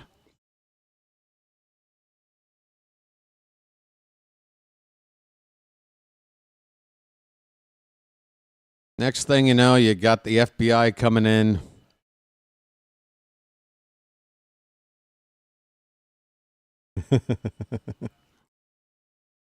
Janet, everybody that knows who G.G. Allen is kind of wishes they didn't either.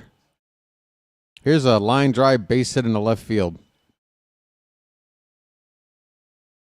Is that Churio? Churio leads off with a hit. That's his first of the series.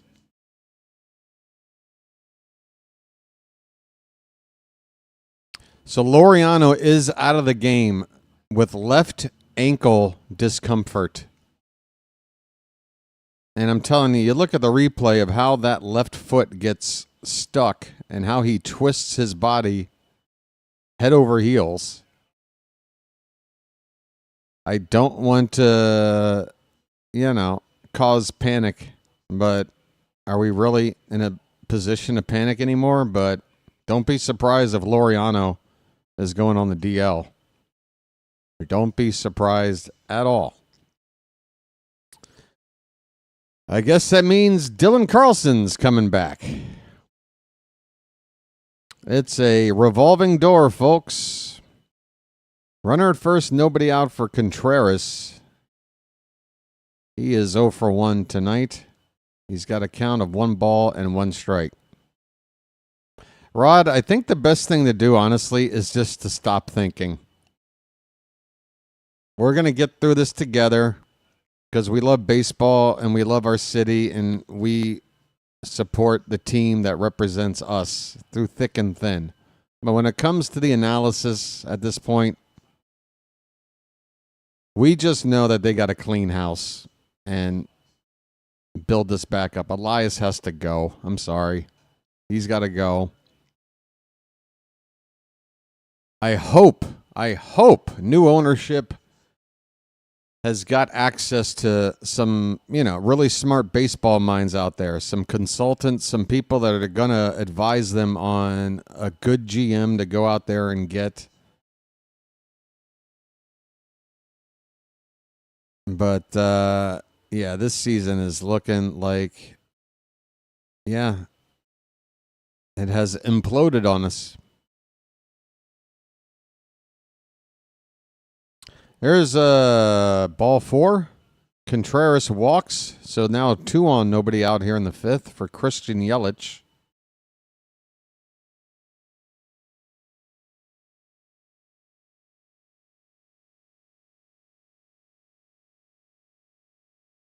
First pitch is a strike, a slider from McDermott.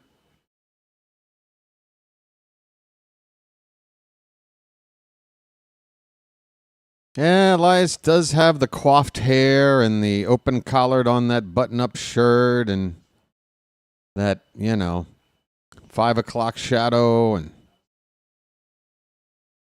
shock of white hair with a little salt and pepper in there. He looks like a GM, doesn't he?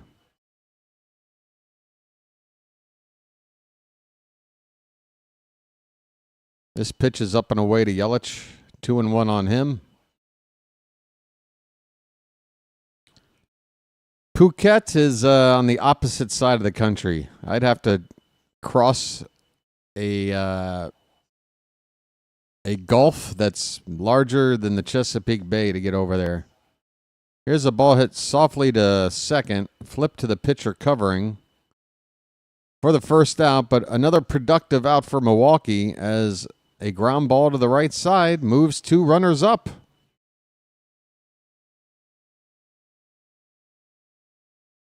There's the Uke Bob Uecker. 6 major league seasons as a catcher for the Braves, both in Milwaukee and Atlanta, the Cardinals and Phillies. Broadcaster for the Brewers from 71 up until last year. Won the Ford Frick Award in 2003. And, of course, played the legendary role of Harry Doyle in the 1989 comedy Major League.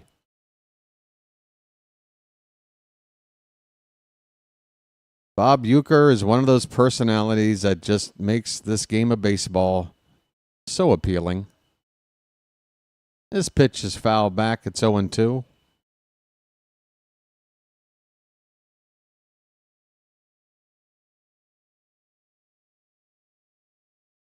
And the dad for Mr. Belvedere.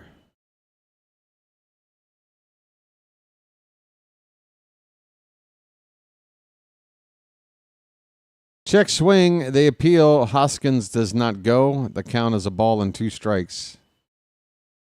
When you drop kick your jacket, and you came through the door, no one glared. But sometimes things get turned around and no one stares. According to our new arrival, life is more than mere survival, and we just might live the good life yet. Bing, bing, ding, ding, ding, bing, ding, ding, ding, ding, ding, ding, ding, ding, ding. We miss you, Bob. I miss so many damn people. What sucks is that we're living through an age where the people who are dying were the ones that inspired me, made me laugh, made me think. And now I'm left with a bunch of celebrities that suck. I don't care what Taylor Swift is doing. I just don't. Sorry. Here's a check swing roller to third. Only play is to first. A run will score. It's 4-0 Brewers. Oh, wait, that's the final out? Oh, that's the final out. Yay. Okay. I thought they had scored. Never mind. It's 3-0. Let's go.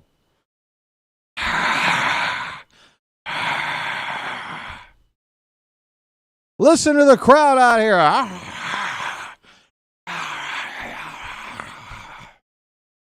I'm telling you, folks, they're going crazy in Baltimore. Yeah.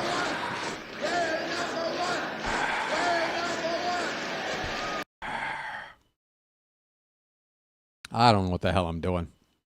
To hell with it. Nobody's listening anyway. I'm going to heat up this half a cup of coffee with a little more hot water poured on top. That's how I do it, folks. It's called a life hack. It's called being dirt poor.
Relief pitcher on for the Brewers, a lefty, Tyler Alexander. I'll be right back.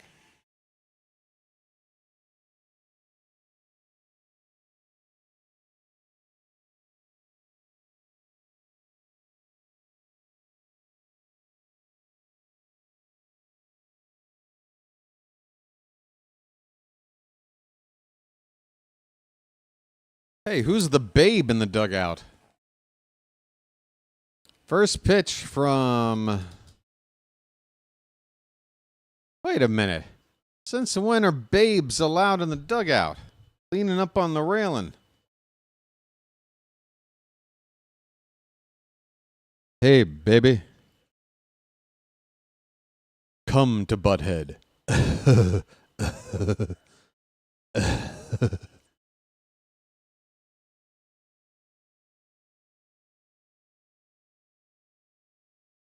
Oh, great. I just spilt coffee on my shirt. That's what I get. That's what I get for objectifying a lady. Adley Rutschman fouls a pitch away. It's a ball and 2 strikes leading off the top of the 6th. He's struck out both times up so far tonight.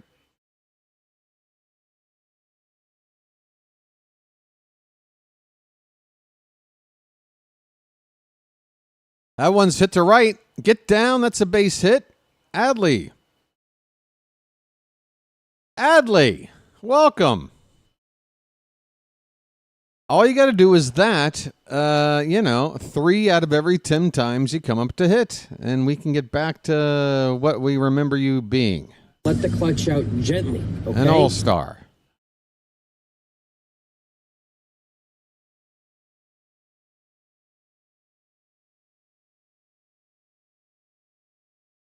Gunnar Henderson, lefty on lefty. Alexander's first pitch, up and in for ball 1.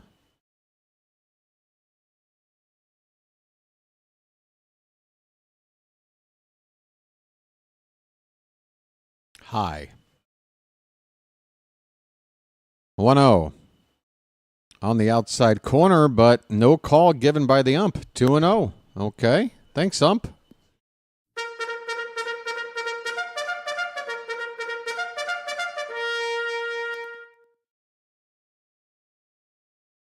Now's the time, folks. That pitch on 2-0.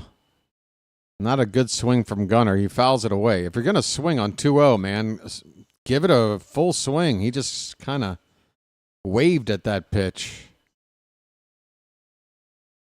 The count is 2-1.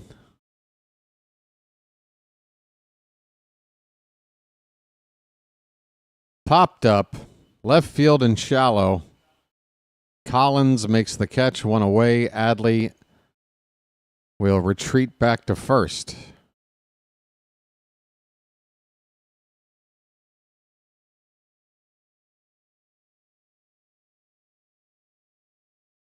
Can we clone Babe Ruth? I'm telling you.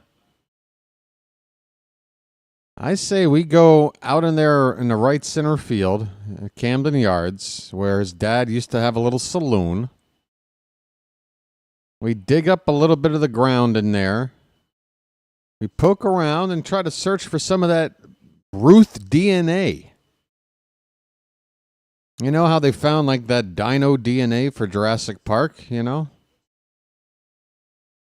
Maybe there's a mosquito that's like petrified under the soil that bit the babe.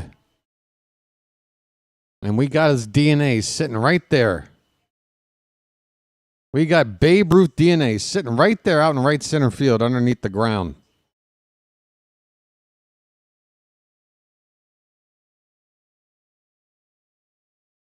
Hold on, folks. I'm getting breaking news from Melanie Newman. What's that, Melanie? You plan on wetting your hair again tonight for the postgame show? Okay, thank you, Melanie. Can't wait to see it. Back to us. Okay. Dylan Carlson's at the plate. He came in to replace Laureano. He's got an 0-2 count.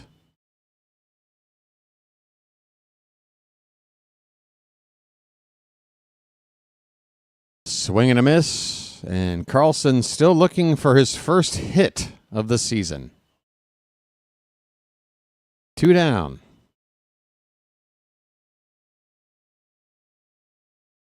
Oh, Melanie does a little bit of everything, KPK. Sometimes she'll even call the game. Those are the best.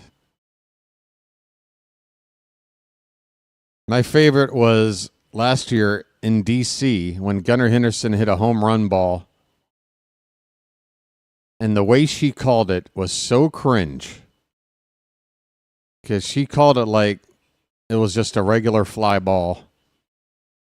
And then said, Gunnar surprises everybody with a home run. No, he surprised you.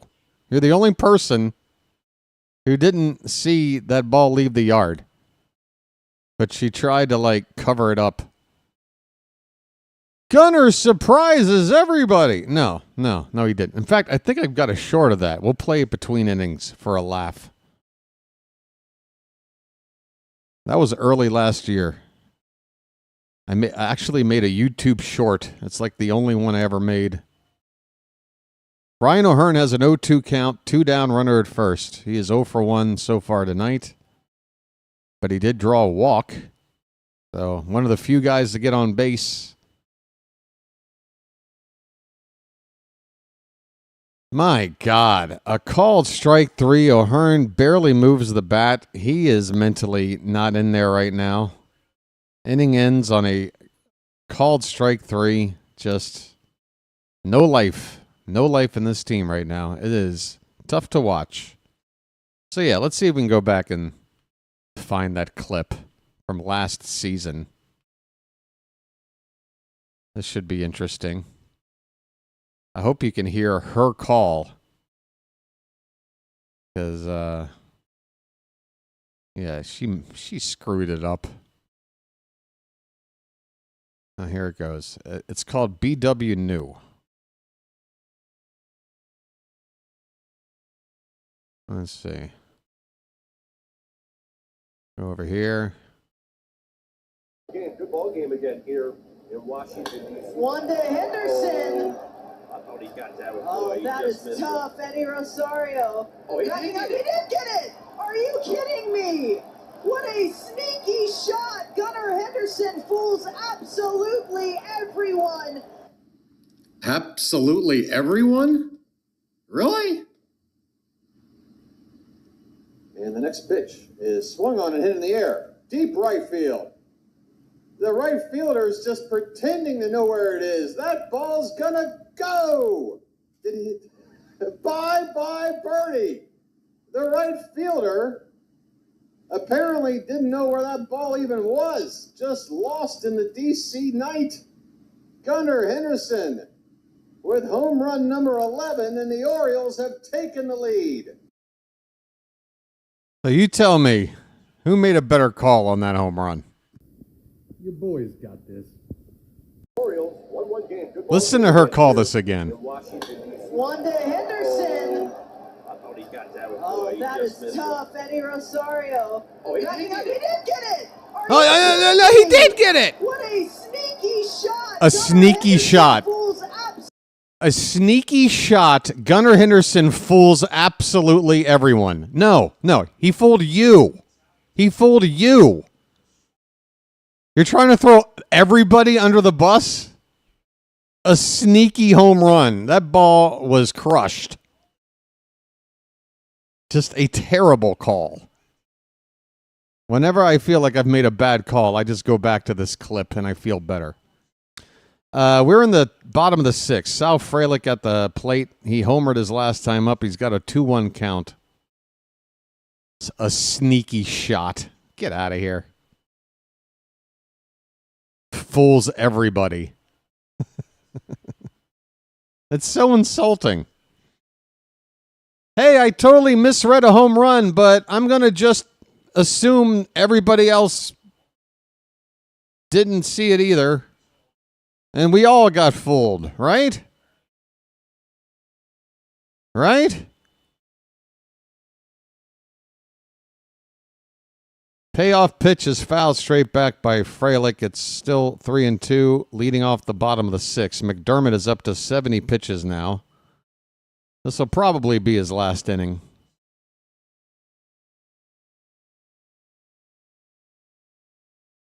And the payoff pitch is low. We have a leadoff walk. That is the 5th walk of the night by McDermott.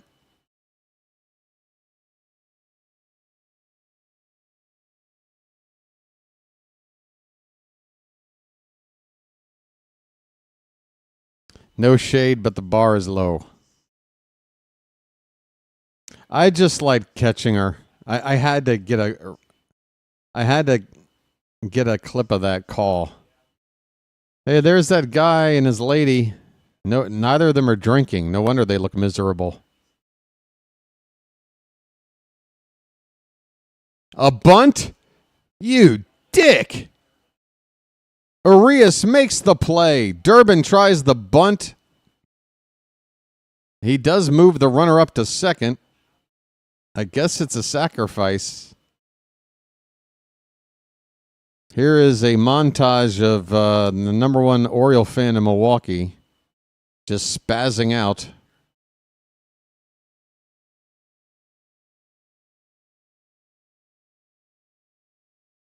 How have I never made it onto the TV? Do you guys know how animated I am when I'm at a ball game? I get a whole section going every time I go.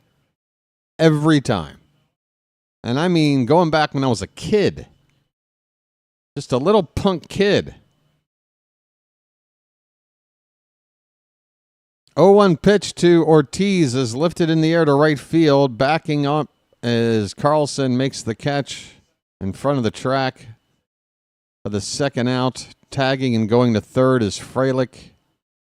There's 2 down.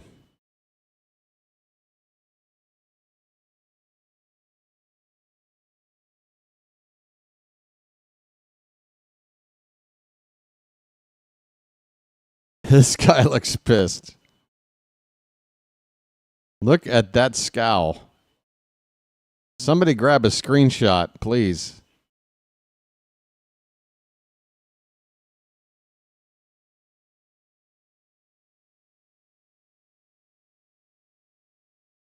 Oh, yeah.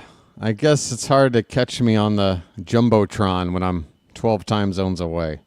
No, I'm talking about back in the day when I used to go all the time.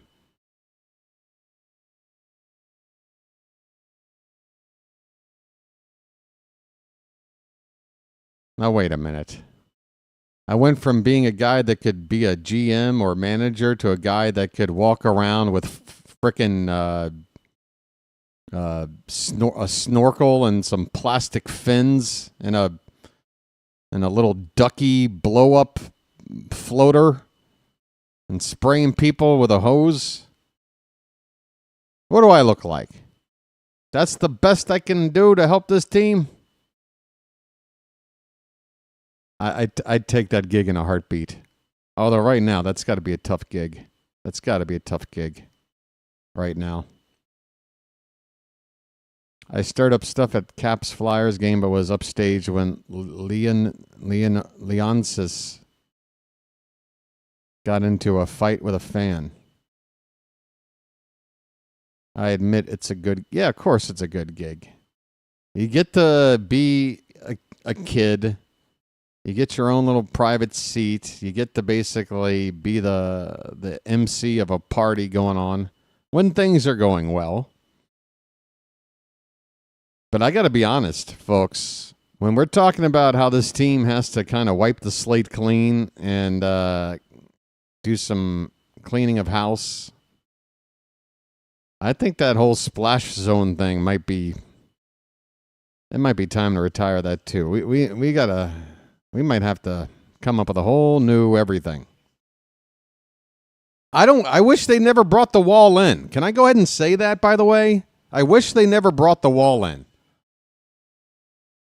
I've seen a lot of opponents hit home runs just over our wall now, and not us. Why fix something if it ain't broke?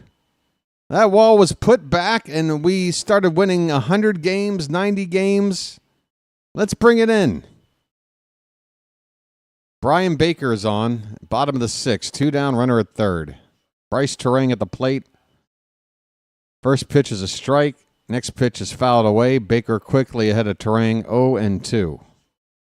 He has retired 11 of the 12 inherited runners he's been given so far this season. That's a 92% strand rate, which is phenomenal.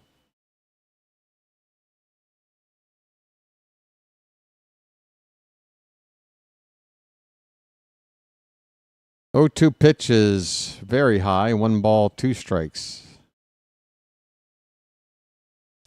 A miss splash.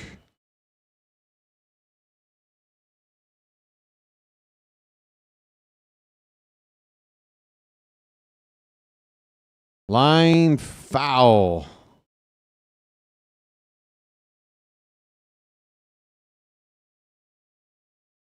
A bikini in the splash zone would inspire the team. Or at least give us something else to look at from time to time.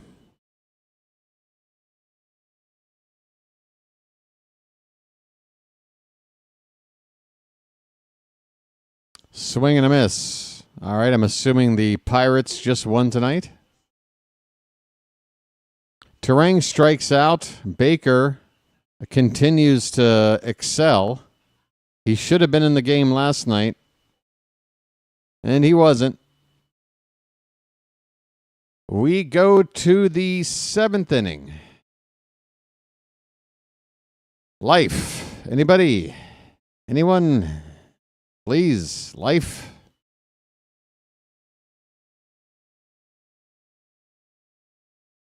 All right, so here's the deal.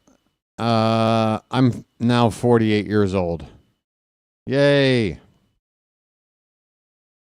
I've been 48 years old now, where I'm sitting for the last 8.5 hours. I'm almost 50. What happened to time? I don't know. Feel like I was maybe, waking up to put them on my stupid clothes and pack my book bag and walk the half mile to the bus stop. And wondering what the hell the future was going to bring. And now here I am about to turn 50. Holy Toledo. Matt's been 49 for 3 years. Yeah, I think next year I'm going to turn 49, and that's it. No more of these birthday things. Yeah. Hey, there's a straw hat giveaway, and I just missed the details because it's the 2-hour mark of the ball game, and I got to refresh it. If only the team itself could be refreshed.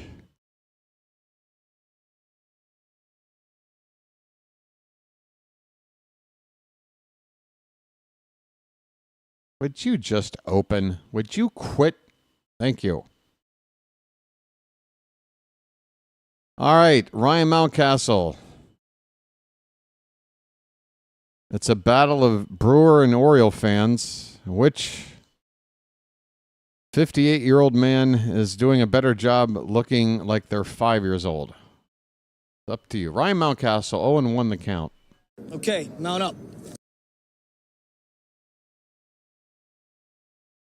Oh, fortunately, this game is perfect for Fitz. Sorry, Charm City chat. Sorry. Pitch fouled back. It's 0-2.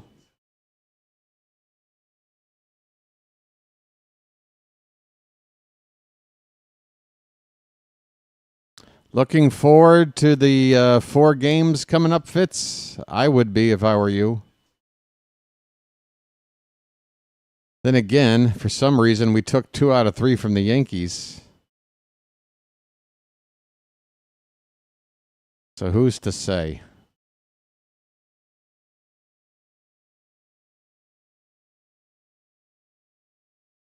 One, 2. Foul back.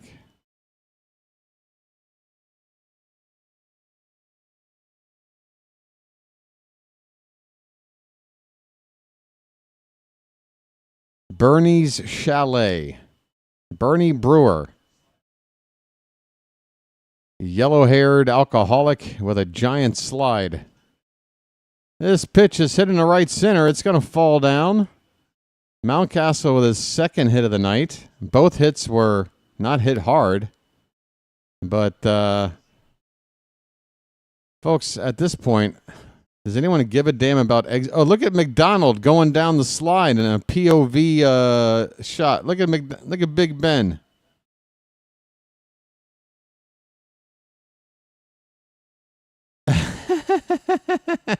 Ben looked genuinely frightened.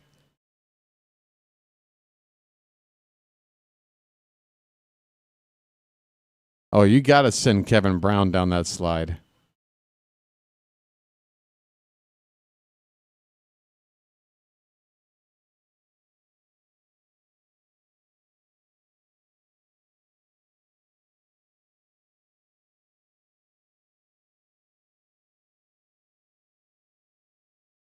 Yeah, they want you in the fetal position when you go down the slide. Mullins 1-0 pitch fouled off to the right.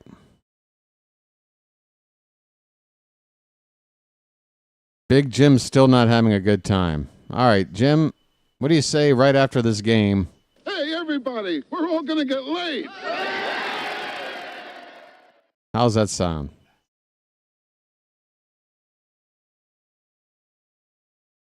Line drive, base hit left field. Said Mullins goes the other way. Back-to-back base runners to begin the seventh. Could we find a rally tonight? Seems like now's the time. Heston Kjerstad is in there. Lefty-lefty matchup. Tyler O'Neill is injured. Laureano's out of the game. No right-handed bat to go to for the outfield. Swing and a miss. Kjerstad is 0 for 2. Average on the season down to .207.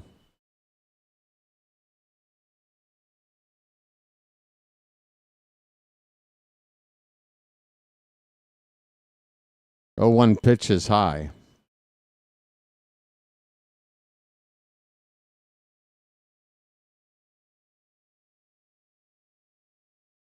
Joel Payamps, or Yoel Payamps, is up now for the Brewers, a righty.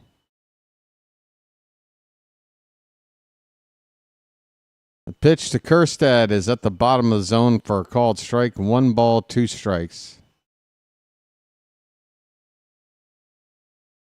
First and second, nobody out. Again, can we just move these guys over, if nothing else, with a productive out?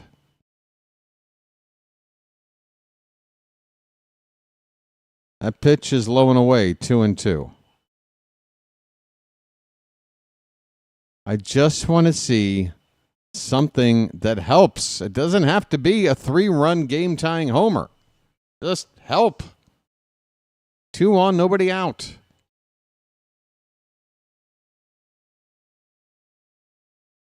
Pitch.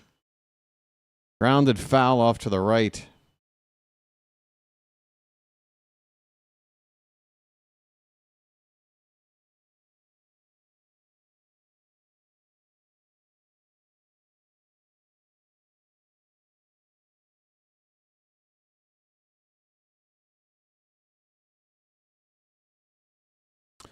Two. Swung on and fouled away. Still 2 balls, 2 strikes. I gotta have a lucky here. Next pitch. I gotta open the door behind me here. Come on, Kjerstad. 2-2. Pitch. Hit on the ground. Foul. Come on, folks.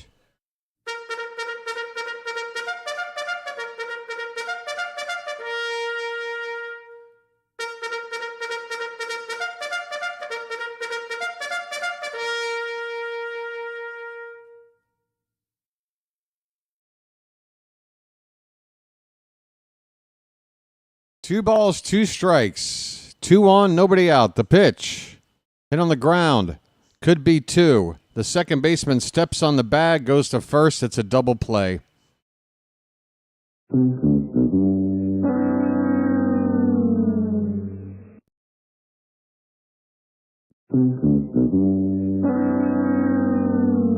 Two down with a runner at third base. Big buck, big buck. Stop it all.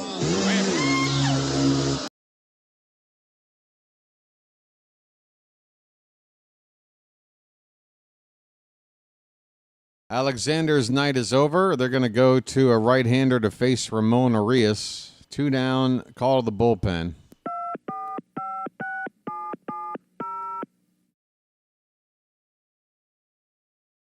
Pie amps coming on the pitch. So where did we leave off on this desert island movie thing? You guys just sort of you wanted some responses, and then you kind of just flaked down on me. I was trying. I think I was about halfway up the list.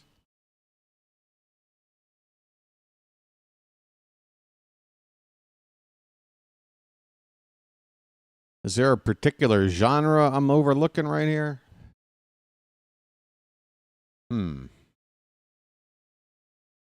Waiting on mine. All right. Well, what's the list so far? I need a recap. That way I know one person cares enough for this exercise.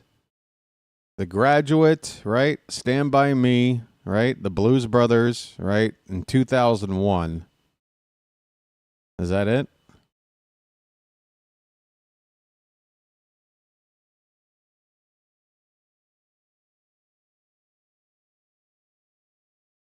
Let's see. What movie do I watch where every time I watch it, it's just like watching it again for the first time?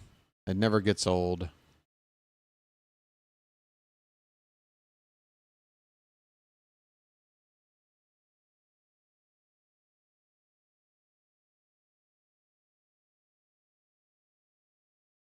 Call me nuts. Maybe it's just because of that era I grew up in, but I'm going to throw a fantasy movie in there.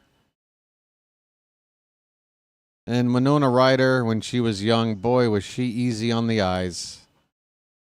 Edward Scissorhands makes its way into my list. I want a fantasy movie in there. I want me a little bit of Alan Arkin. I want some of that retro-looking retro suburbia look. I like it. Edward Scissorhands, welcome to the list. And, you know, he lived alone, so if I'm out on a desert island, I feel like me and Edward would share a bond, right?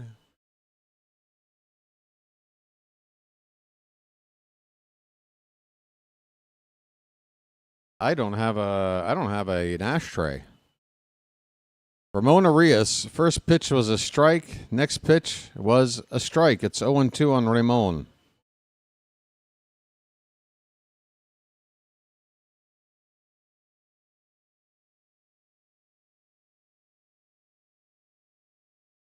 Low for ball one, 1-2. All right, come on. I got to have something.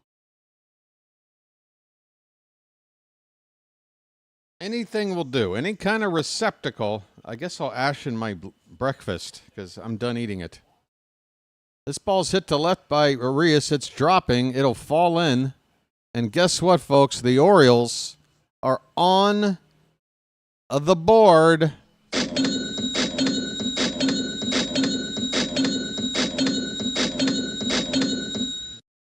It is a base hit with two down, an RBI single for Ramon Arias. It makes it 3-1.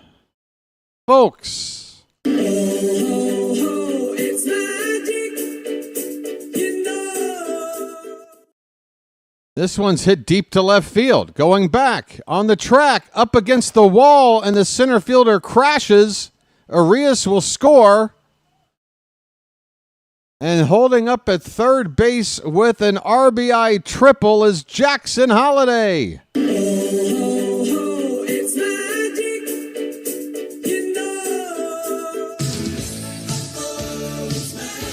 It's 3-2. You believe in magic. That ball got away after the center fielder crashed. I was hoping maybe it would bounce far enough away for Jackson to make it an inside the park shot to tie the game. But we're now just 1 run down, tying run 90 feet away, 2 out in the inning for Adley Rutschman. Adley, have you looked around? We're trying. You need a clutch hit, dude. Let the clutch out gently, okay? Now is the time. Come on, folks.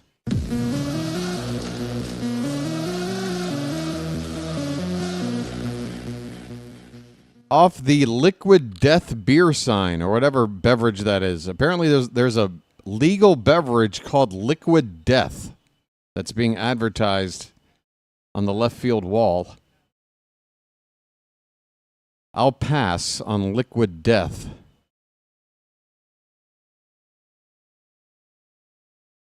Oh, Fargo is definitely on the list. Coen Brothers? Yeah, Fargo is one of my all-time favorites. That's a massive overlook. That's...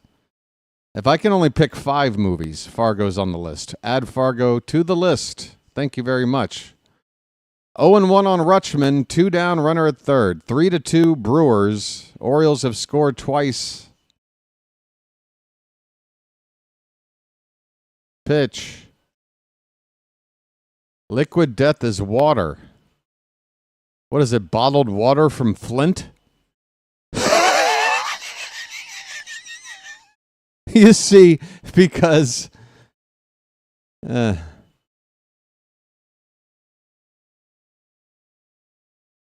on Rutschman. That ball's fouled back. Still 0-2.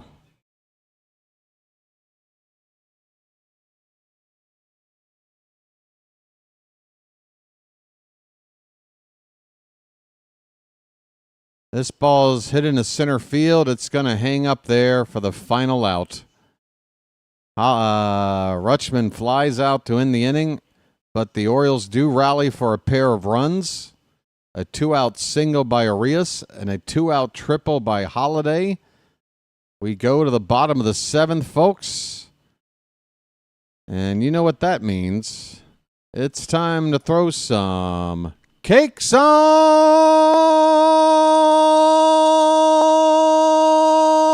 the griddle. Get them cakes up in the chat, folks. Thank God I'm a country boy.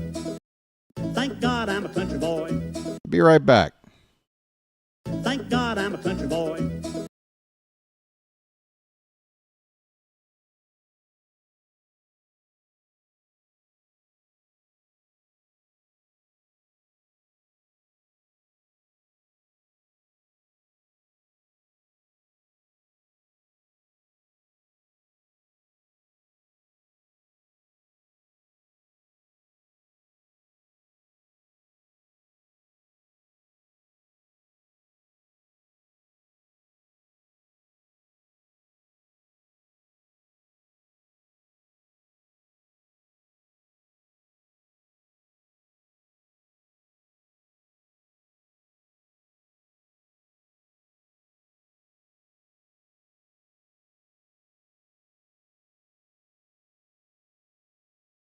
Thank God I'm a country boy. Thank God I'm a country boy.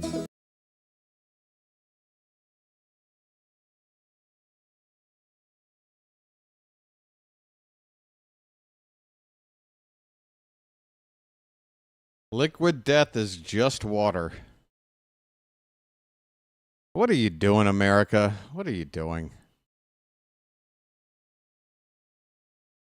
Just drink water, for Christ's sake. What are you doing? Or drink a real drink like coffee or something.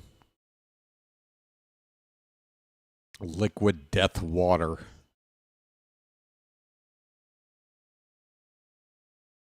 Is that what all the alpha males drink now? Is that a Joe Rogan special? Churio on the first pitch pops it up The catcher Holiday right there in foul ground makes the catch. A 1-pitch out from Brian Baker. He just continues to get outs.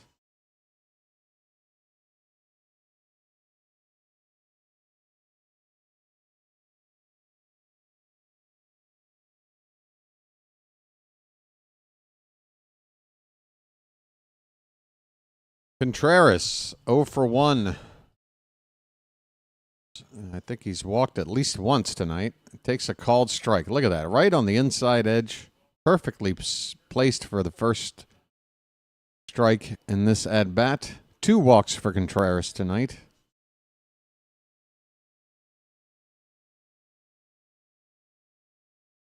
Slider low and away.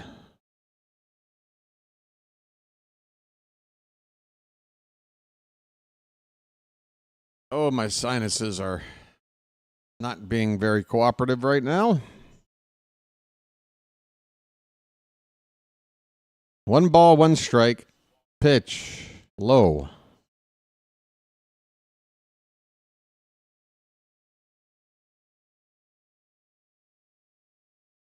Cionel Perez is up in the Oriole bullpen.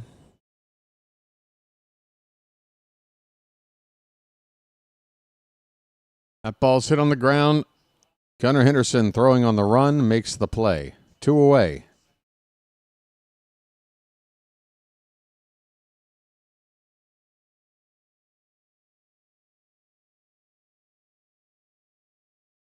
Jeremiah is very, very high. What's your altitude, Jeremiah? You're not as high as Katy Perry was a couple of weeks ago. You need some money for that. Christian Yelich takes low for ball 1. Folks, I'm going to find a little daisy, and I'm going to recreate the Katy Perry photo and use that on the BirdWatcher Channel page. That should do well. That pitch is inside. APK's at 5,790 feet. All right, remember, if you're cooking anything in the oven, you have to, what is it? Set it 25 degrees higher or something? Here's a ground ball to Holiday. Routine grounder to win the inning. Yelich is out. We go to the 8th inning. 6 outs to play with, down a run. What can we do? What can we do? What can we do? When we're down by a run, it's never fun. How can we lose? What can you do? What can you do? When you're down by a run, it's never fun. How can we lose? Lose.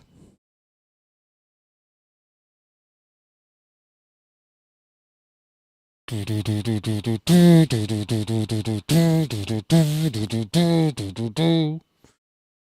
thank you, Dwarven Darkness. Beat on the brat, beat on the brat, beat on the brat with the baseball bat. Oh yeah, oh yeah, oh oh, oh yeah, oh yeah. Oh.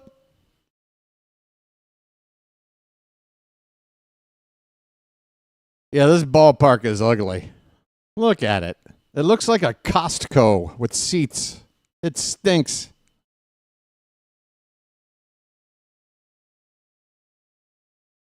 They should be giving out samples in every aisle.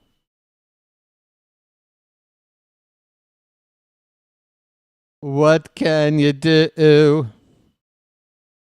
What can you do? Hey, folks, reminder, tomorrow's an afternoon game, 1 o'clock. Be here.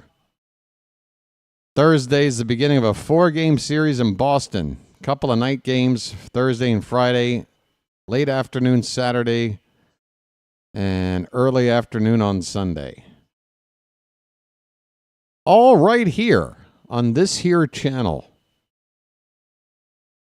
Gunnar Henderson will lead it off in the top of the 8th. The Orioles have out-hit the Brewers 7-4, but they are losing where it matters in the run department. First pitch is outside to Gunnar for ball 1. His name's Gunnar, and he's dating my mom. Ball 2 on a pitch low. Who's out here pitching? It's Jared Koenig, who was in the game last night. A lefty. Newly into the ball game to face the lefty Henderson. The 2-0 is in there for a strike. Gunnar taking all the way.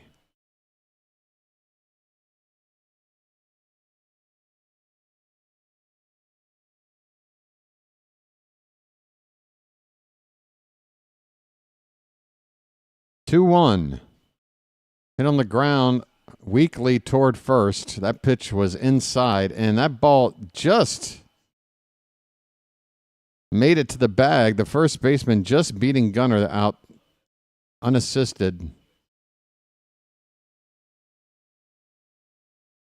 Careful, Gunnar. He kind of caught his foot there at the edge of the base. One out in the inning. Here is Carlson. I'm sorry, Laureano again out of the ball game. He has hurt his ankle. Carlson has struck out in his only plate appearance so far, and first pitch here is a strike. Come on, Carlson. It is mid-May. I know you're not an everyday player. Hell, it's late May now. We're up to the 20s. Can we get our first hit of the season? Called a strike on a cutter that looked a bit outside to me, but it's 0-2.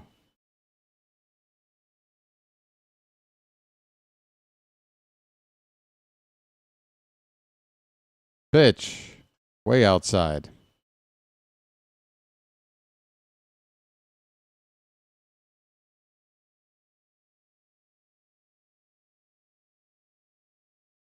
Carlson, a switch hitter, batting from the right side. He gets a chopper softly, a couple of bounces to third on the run, and that is not in time. Dylan Carlson, your first hit as an Oriole. Hallelujah! Hallelujah! Hallelujah! Hallelujah! Hallelujah!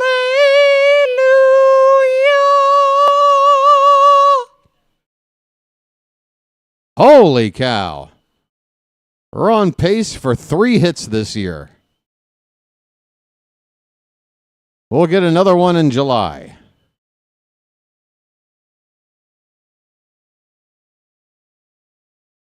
Looks like we're going to get a pinch hitter now with the lefty Koenig and O'Hearn due up. They're going to go with Emmanuel Rivera.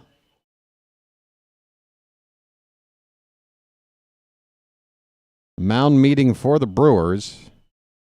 Let me have a Diablo sandwich, a Dr. Pepper, make it fast. I'm in a goddamn hurry. It's true. Carlson now has one more hit than you, me, or the hat.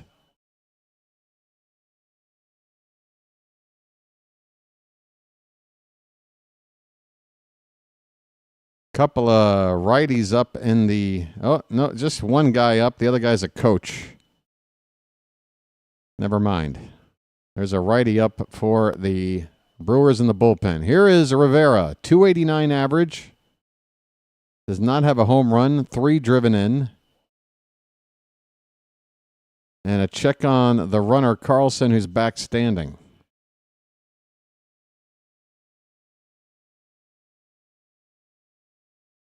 Come on, Emmanuel.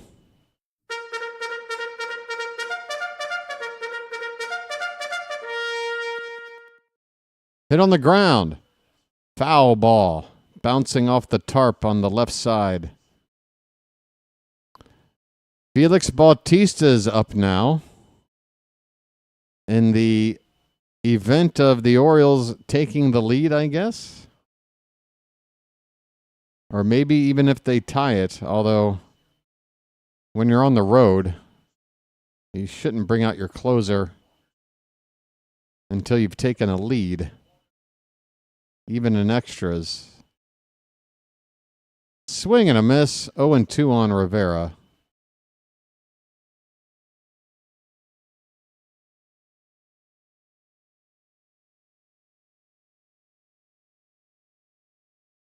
Come on, Emmanuel. Make some contact, buddy. 0-2 count. Pitch. High. And I meant elevated. I'm not saying hello. I mean high. Sorry, we should be over here.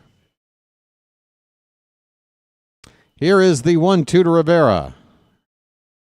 Runner at first, up, a throw over. Second check on Carlson. So he can take an extra bit of a lead here.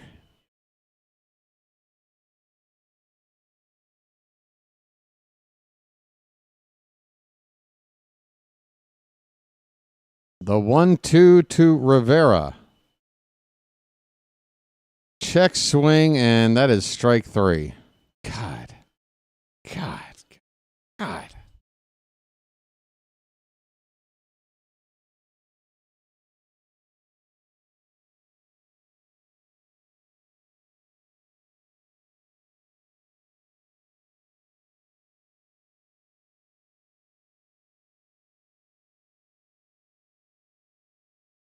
They're going to stay with the lefty to face the righty Mountcastle, who's got 2 hits tonight, and the first pitch is inside for ball 1. All right, you want to stick with the lefty? Let's go. Okay, mount up. 1-0 on Mountcastle. Tying run at first, 2 down.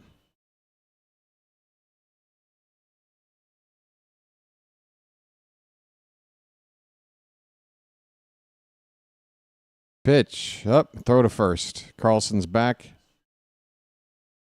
Every check on him so far, he's back standing. He hasn't taken a very big lead. Mountcastle has not hit lefties this year, just 190 without a home run. That ball is hit in the air to center, but straight away, and that's going to end the inning. Mountcastle flies out. And the 8th inning is over. We've only got one more shot at it. Down a run going into the bottom of the 8th.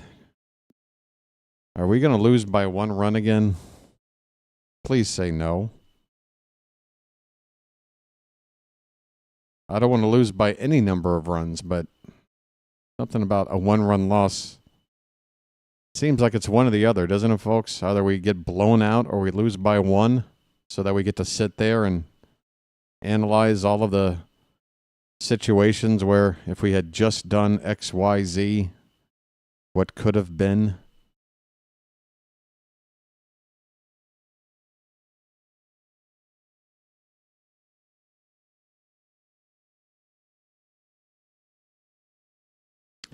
Movies on BW's list.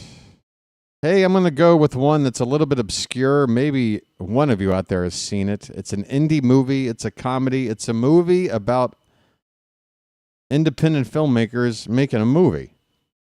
It's a bit of a parody. It's almost Spinal Tap-ish. It almost is. But it's not a straight-up mockumentary. But it toes the line.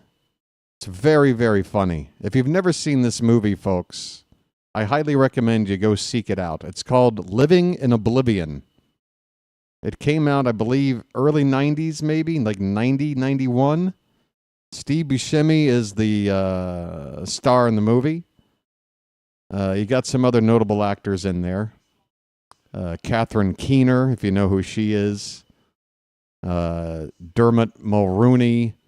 Peter Dinklage has got a hilarious scene, which in hindsight now is so wow. Anyway, anybody out there ever seen Living in Oblivion? It's broken up into 3 segments of a movie. from sort of different perspectives, and it's all just about a day on the set of a shoot of a low-budget independent movie where anything that can go wrong does in very comical ways. And if you've ever worked in film production, it's a very accurate depiction of things going wrong. Felix Bautista is in to pitch the bottom of the 8th down a run. Why? I guess he needs the work. Rhys Hoskin takes a called strike to even up the count at 1-1. That's my background, Timothy.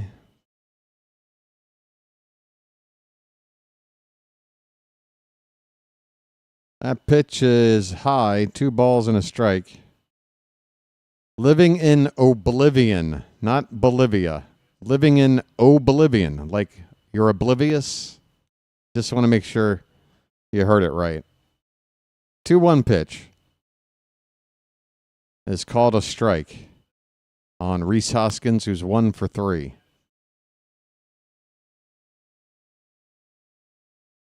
Living in Bolivia. Hey, hand to hand, across the nation. Living in Bolivia. Ow! Got to get my celebration. There. Good call. Hit me. Hit me 2 times. Payoff pitch. Hit in the air, pretty deep, right center. Mullins is going to watch it go. Rhys Hoskins homers off the mountain. It's 4-2.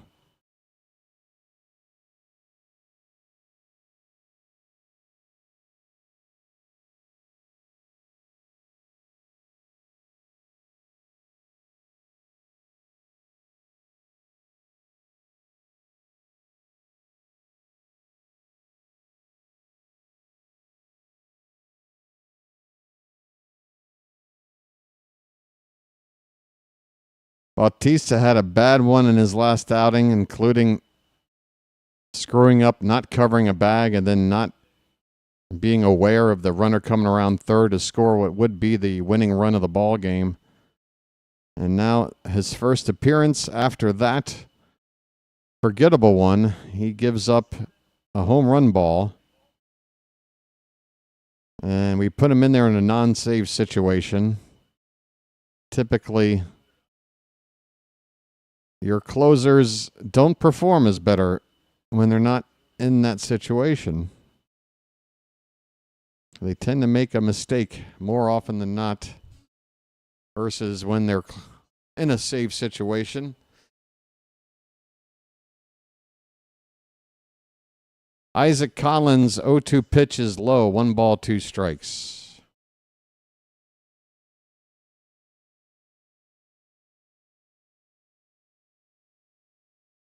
Moving to Bolivia. I might have to this August if Thailand says no. 1-2 pitch in the dirt, 2-2.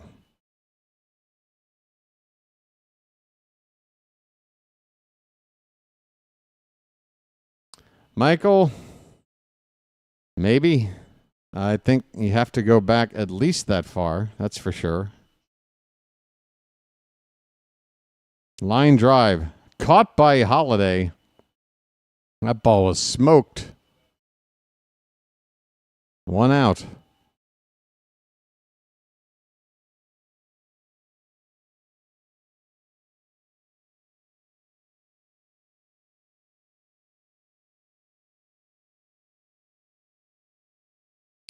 One away for Sal Frelick, who's a 1 for 2. He's homered tonight.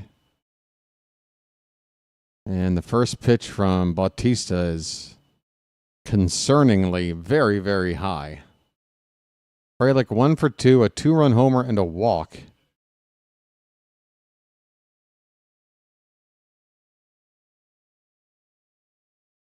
A 1-0. Again, head high, 2-0. So another thing to worry about. I guess this is a newer thing because Bautista last time out, his worst outing of the season, not close. And tonight it's looking like a continuation of that. It is 2-1 on Frelick. Frelick. I keep bouncing around. I don't know. I'd like a free lick.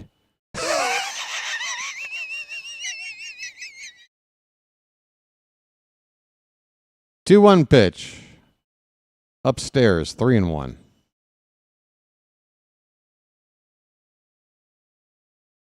I have to go back to Baltimore for a free lick.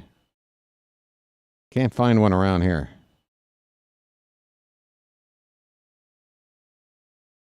Pitch. Come on, Blue. Come on, man. That's a strike, you dick. Ball 4. Why don't you wake up and smell what you shoveling? Why don't you wake up and smell what you shoveling? Why don't you wake up and smell what you shoveling? Why don't you wake up and smell what you shoveling? Why don't you wake up and smell what you shoveling?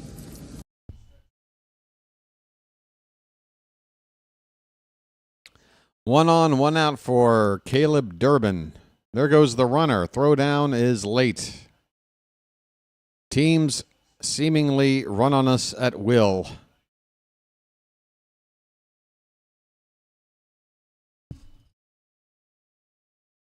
By the way, you heard my what's his face? How do I forget his name? It's like a famous... Oh, Jeff Spicoli. That was my Jeff Spicoli impression. You dick! You're ripping my card. Hey, bud, what's your problem?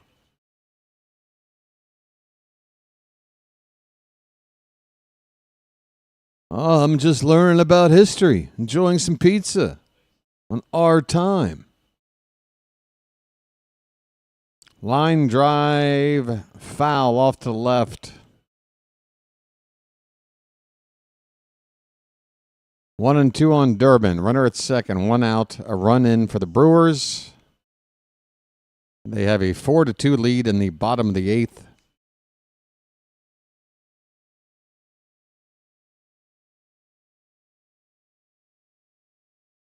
Pitch from Felix is low. 20 pitches now for Bautista. He's only gotten 1 out.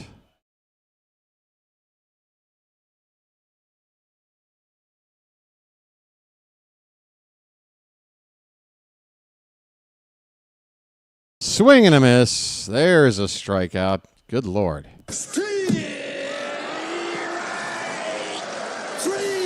Well, y'all come back now, you hear? Well, y'all come back now, you hear? 2 down in the bottom of the 8th. If you tell me the Orioles have the bottom of the order due up in the 9th again, I'm going to freak. It is. It is precisely the bottom of the order due up. 7, 8, 9. No, it's not. It's Holiday. No, it's not. Never mind. Where are we? Who the hell made the last out? Wasn't it Adley? No, it couldn't have been Adley. I don't know where we are in the order. Oh, Mountcastle. Yeah, so it is the bottom of the order. It is the bottom of the order. 7, 8, and 9. I'm pretty sure. For the second straight night. Down a run, we got the bottom of the order. 2 down, runner at second. Here is Ortiz. Joey Ortiz, former Oriole, 0 for 2 tonight. He's hitting just 168. But he is a number 9 hitter, so you know what that means. We got to be careful. Pitch to him is low for ball 1.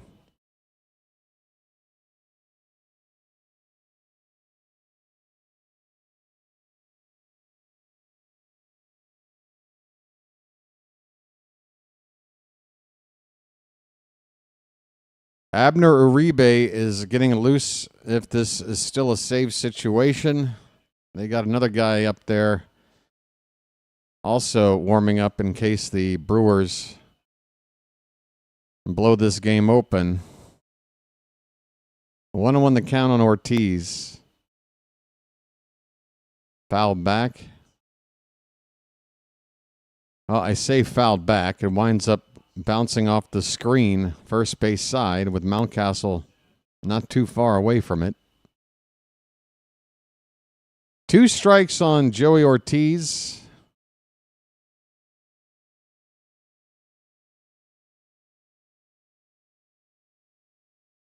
So basically, bottom of the order, we have to get one guy on base. And if you do get one guy on base, that brings up Holiday as the tying run with 2 down.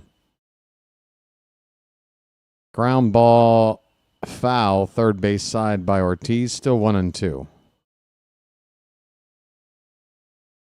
I would love to give a wild call.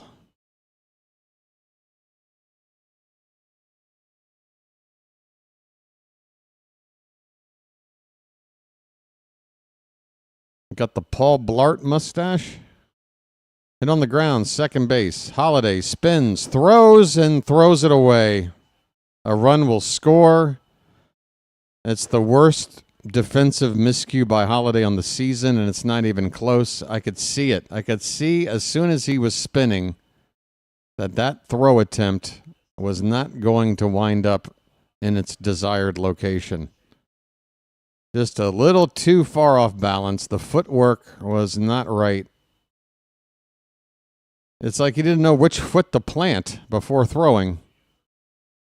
And he throws it away and run scores. It's 5-2. And they're going to take Bautista out of the game now.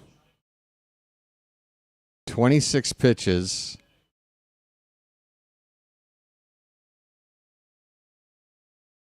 And I'm listening to Kevin Brown say, they went to Bautista and it did not work. Thanks, Kevin, for that fantastic analysis. Yeah, I think that kind of sums it up, folks. The 2025 Orioles, it did not work.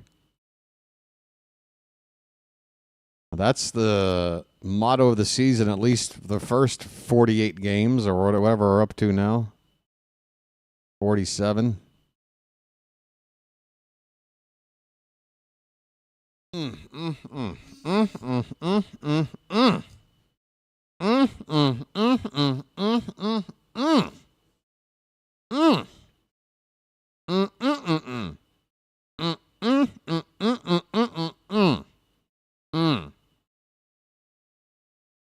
You guys mind if I call the rest of the ball game in that language? Is that okay? Hey, folks.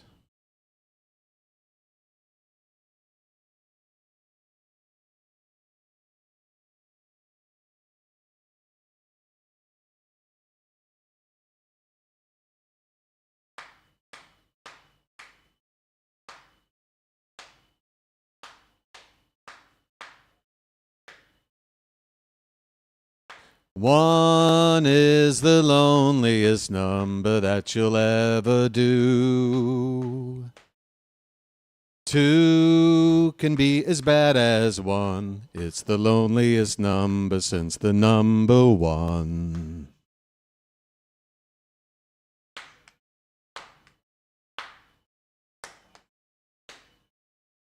One is the loneliest number. 1 is the loneliest number. 1 is the loneliest number that you'll ever do.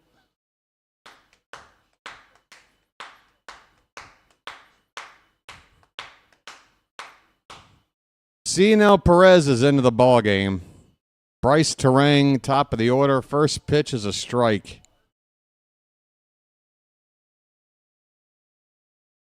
Terang is 1 for 4 with a solo home run back in the 3rd inning.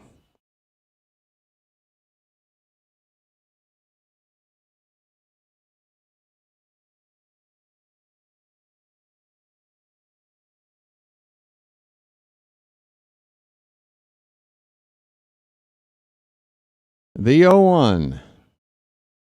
By the way, I'm just now realizing I sang that song for a reason. Magnolia by Paul Thomas Anderson, 1999, is on my list of 10 desert island movies. Not Boogie Nights. Not There Will Be Blood. I go Magnolia. This pitch is fouled away. It is 0-2 on Bryce Terang. I'm starting to realize that a lot of the movies that I like have very, very good soundtracks. There's got to be a connection.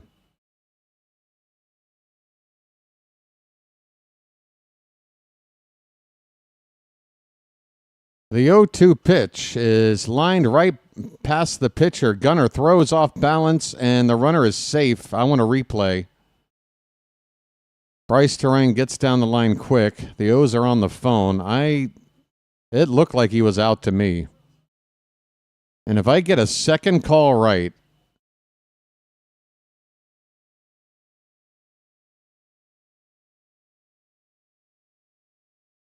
we are challenging this.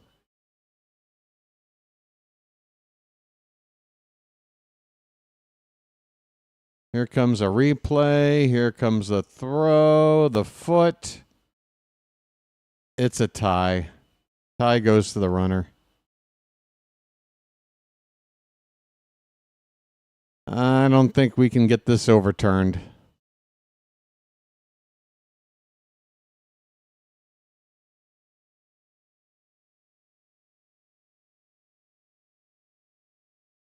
You say out. I'd say it's a tie. That ball is hitting the back of the glove right when the foot is touching the base. And that's how I see it. One way or another, they're not going to overturn it, I don't think. Actually, from that angle, because the ball disappears, you see the ball disappear into the glove with the foot still not quite on the bag. But that's only because you can't see the ball get into the the ball has got to get into the pocket of the glove. It can't just pass the threshold of the glove. It's got to. Ruling stands. Runner safe. It was worth the challenge. I think you mean conclusive, Bill. Conclusive, and no, it was not conclusive. So they won't overturn. Or maybe you mean inconclusive. Inconclusive, yeah. Right. Jackson Churio, 2 out, 2 on, coming up. 5-2 Brewers.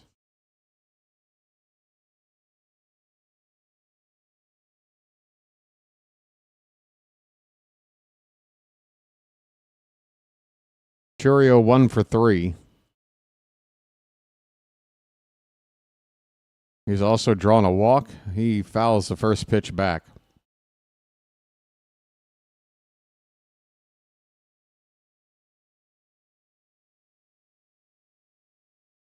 So no Magnolia fans here? Great movie. Some really powerful acting performances by a lot of really good actors. A lot of times I watch those ensemble cast movies where they're flipping around the different plots, and typically not in my bag, but P.T. Anderson, he got it right with Magnolia. That movie really hits.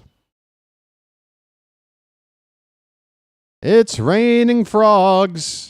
Hallelujah, it's raining toads. Oh my God, Adley throws to second to try to get the runner, and both runners are going to move up a base. It is a comedy of errors, folks. Rutschman, after the pitch, trying to pick the runner off the bag at second, throws it into the outfield. 2 runners advance.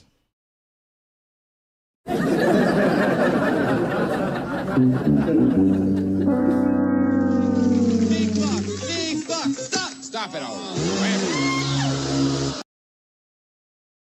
2-1 on Churio. That is tapped foul behind the plate, 2-2.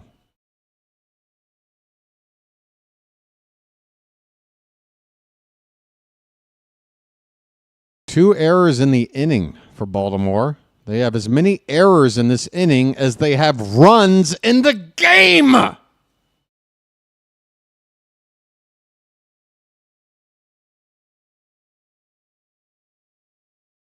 A chopper. The pitcher, Perez, picks it up, goes to first in time. The inning is over. We go to the ninth. Bottom of the order coming up, down 3. If we don't score at least 3 runs and extend the game or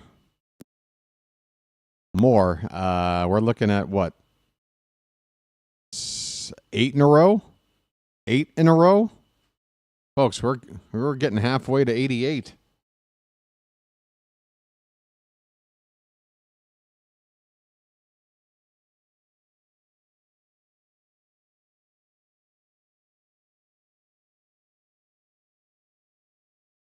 Folks, we are sitting in a canoe without a paddle, okay? It's like the end of the original Friday the 13th. We're like that young lady who's just hanging over the side of a canoe with no paddle, just floating out there, aimless, directionless, trying to find a little bit of peace, and suddenly, Jason pops up and drags us down into the water with him. Canoe capsizes, and we all go down. Because nobody's got a paddle. Okay, this analogy's not working.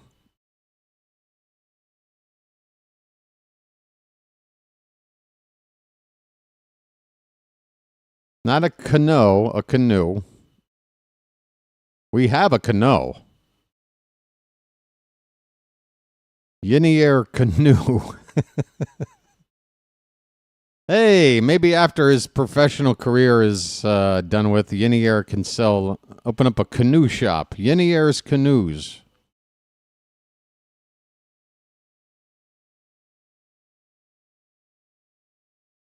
Abner Uribe on for the 3rd straight night.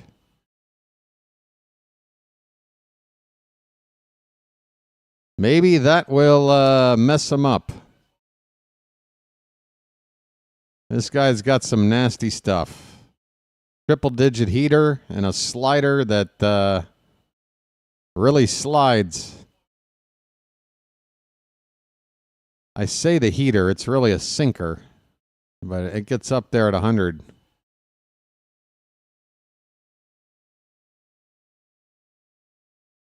I wish I lived in Maine. I love the state of Maine. I got to spend one summer up there. Beautiful, beautiful part of the country.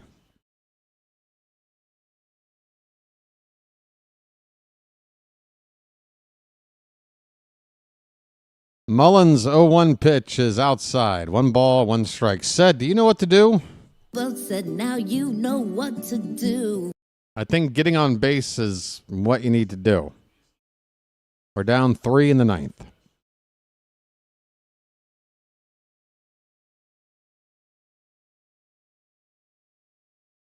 That pitch is high, 2-1.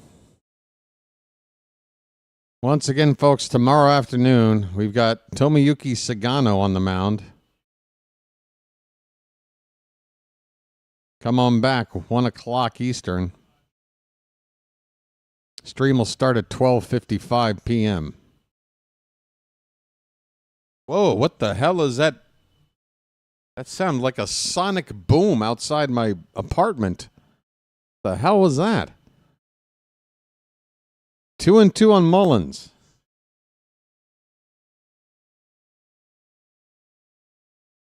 Pitch. Popped up. It's out of play. Still 2-2. Would you rather we go 104-58 and get bounced out of the playoffs early, or have a nightmare season like this and get some things in order for next year? Aren't they kind of the same? Isn't 104? Oh, go. I read it as 58 and 104. How? What are you talking about, 104 and 58? Can we at least be real? I mean, do you mean, would you rather we get back into the playoffs with like 87 wins, which I think is still a little bit possible? Or just let it, hit rock bottom so that we wipe the slate clean house, and get some other people in here to guide this team in a better way? That's a called strike 3 on Mullins on a payoff pitch right on the inside edge. Said standing there at the plate in disbelief. But that was right on the edge. Tailing back over. Started inside. Just a tough pitch. You put 100 miles an hour behind that pitch. What are you supposed to do? Here's Kjerstad. Hitless tonight. That average probably on the verge of dipping below the Mendoza line now. He is at 205 coming into this at-bat. 1-0 count. Takes a strike, bottom of the zone.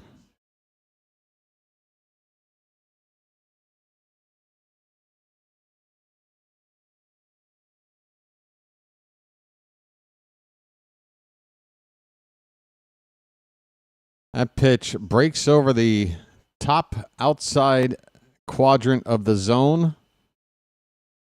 A backdoor slider of sorts from Uribe. The count is a ball and 2 strikes. Check swing. And Kjerstad went around on a feeble check swing. How many of those? How many of those? Either commit or hold up. God, I hate making outs like that. It's the worst way to make an out, is to sit there and just kind of swing. Here is Arias. 2 down, bases empty. Final chance. And we need 2 base runners to even make this chanceable. First pitch, a strike to Ramon.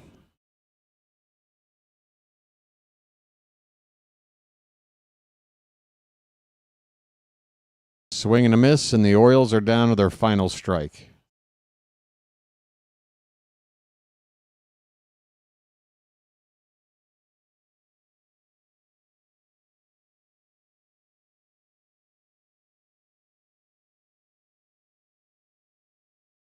Well, it's my birthday. I'm going to go get laid. 0-2 pitch. Check swing. He didn't go. He did go? Fuck you. Game over. Why don't you wake up and smell what you shoveling? Does it matter in the grand scheme? Probably not.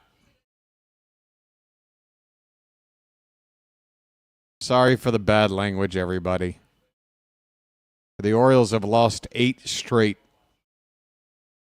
Final score 5-2. We out-hit the Brewers 8-7. Made a couple of errors.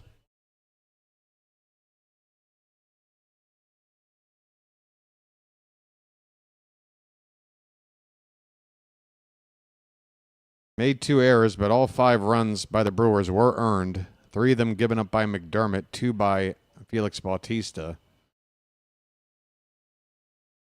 McDermott went 4 2/3 innings, gave up 5 walks along with 4 hits, 3 earned runs, 2 strikeouts, 8.22 ERA, just 2 starts into his career. Brian Baker came out and did Brian Baker things. He went an inning and a third without giving up a hit or a walk and struck out a batter. Akin started the game.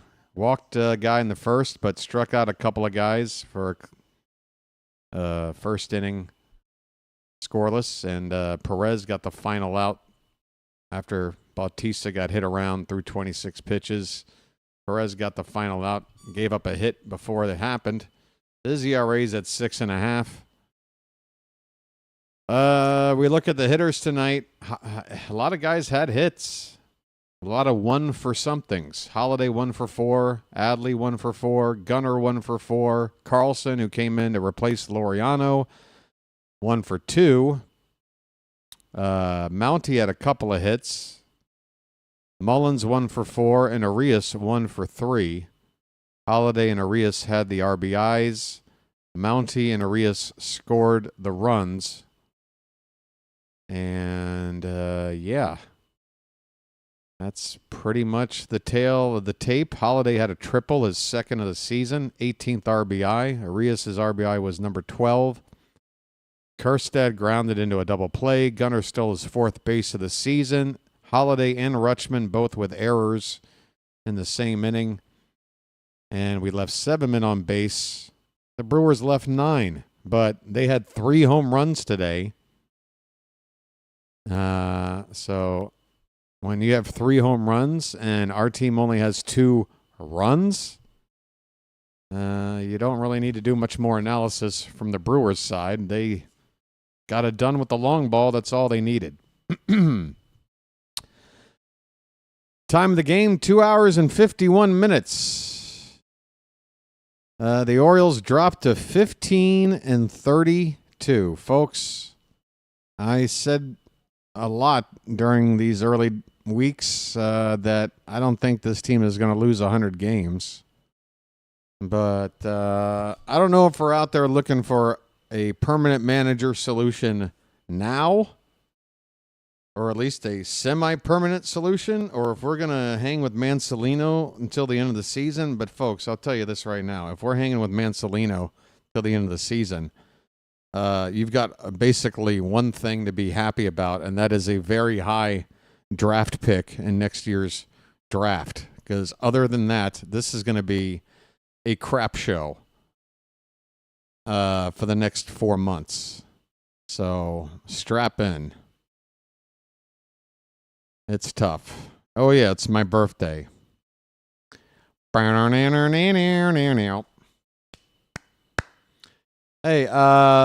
do we mind if we celebrate it more tomorrow when it's birthday back in the States? Because it's May 21st. And at least maybe tomorrow, with it being a day game. By the way, I go on the air tonight at 11:55 p.m. my time. So it is technically still my birthday when I begin the stream for the game that you guys will be watching tomorrow. Okay? So I will milk this. If for no other reason than because I want to celebrate a birthday with a frickin' win. And we didn't get one here. So forget it. It's not my birthday yet. It's tomorrow. Come on out tomorrow. When it's my birthday back in Maryland. My home. All right. Let's see if there's somewhere I can send you, folks. This is... It's tragedy. We can't do shit when we're up 2 hit. It's tragedy. When the pitching's good, the hitting's bad. It's tragedy. And when the hitting's good, then the pitching's bad. It's tragedy. Sucks, bro. Wow, JJ, you're in luck, dude. You just keep getting my audience, bro. Phillies are on. Bottom of the 7th with a 6-run lead on the Rockies. By the way, I sent you guys there last night when the Rockies had a 3-1 lead around this stage of the game. And then the Phillies wind up winning like 9-3. So obviously, if you guys went over there, you gave JJ and his fans some good luck. Could we get some? I mean, folks, 326 winning percentage. Oh, that's not even updated. That's not even updated. Hold on. It's worse than that.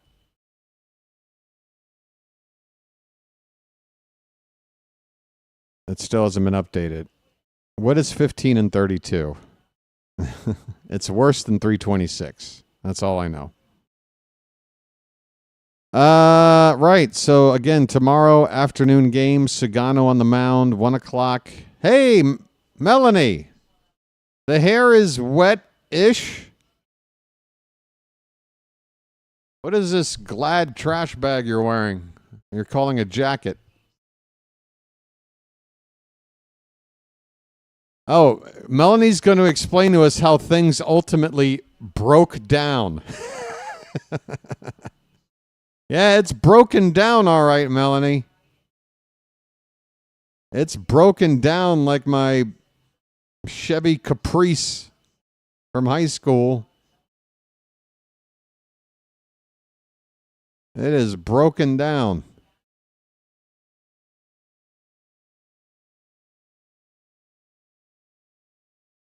Yeah, we haven't hit a home run in a minute, have we?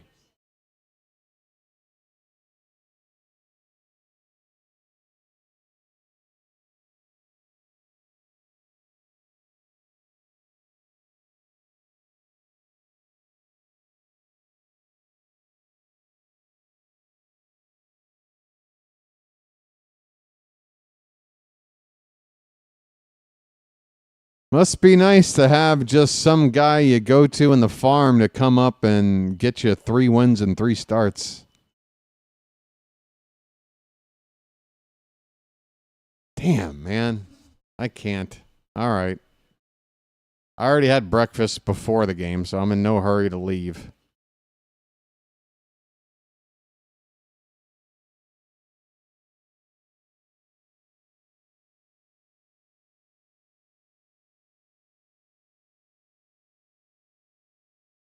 Eight and 15 at home, now 7 and 17 on the road.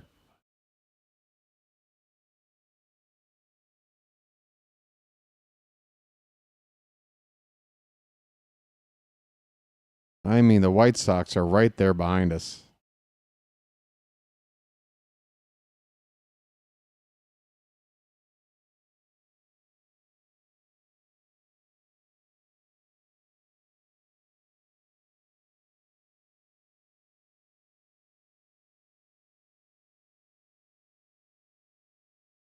Yeah, so they're talking about Laureano right now. And yeah, folks, anytime you get a foot caught up underneath you like that, the odds of you avoiding a stint on the disabled list are very, very slim.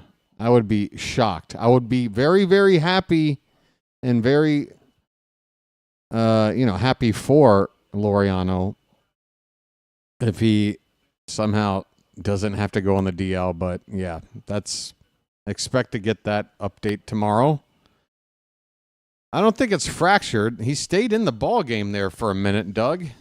He didn't come out of the game until the inning was over, and then they replaced him.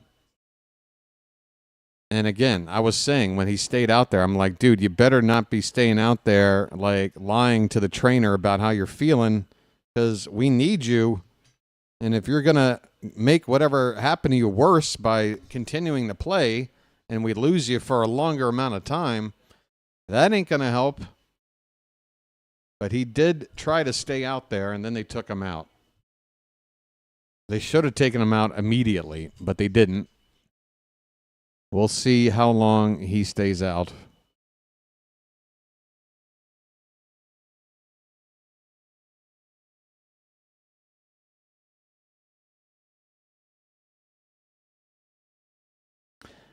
I'm just sick of Adley Rutschman and Gunnar Henderson, who are supposed to be the cornerstones of this team, just not doing enough for me, man. And I'm not just talking about production. I'm talking about just attitude, body language.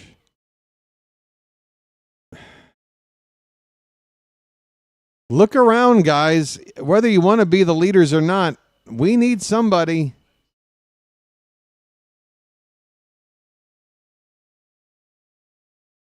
I don't know who. This is such a directionless team. It's so directionless.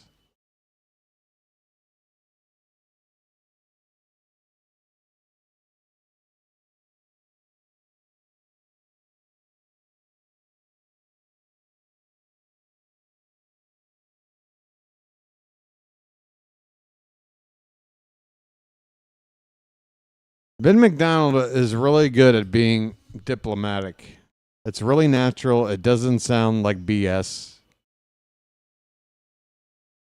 But I think he's got the kind of mentality you have to have if you're in sports. You have to, Ben McDonald's got a good attitude. I wish he would maybe be a little more involved with the team, to be honest with you. He's tipping his cap to Brian Baker. I've been tipping mine. Last year, I kept talking about Keegan Akin. Why aren't we doing more with Keegan Akin? This year, it's the Brian Baker story.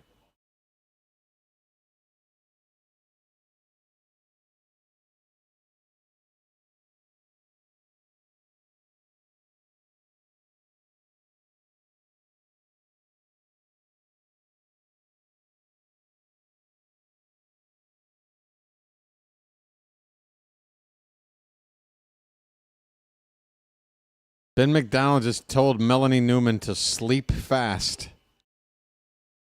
Not sure what that means, but read into it what you will. All right, folks. BW is going to be back in about 13 hours or so to call the final game of this series and try to end an 8-game losing streak. I don't know how many movies I got up to on my list of 10. I think it's 5 or 6, but get started there, folks. Come back and give me your reviews. Until then, we're going to head on over to JJ's channel. Say hi to him for me. See you tomorrow afternoon, folks. This has been the Birdwatcher, and I will chirp at you later.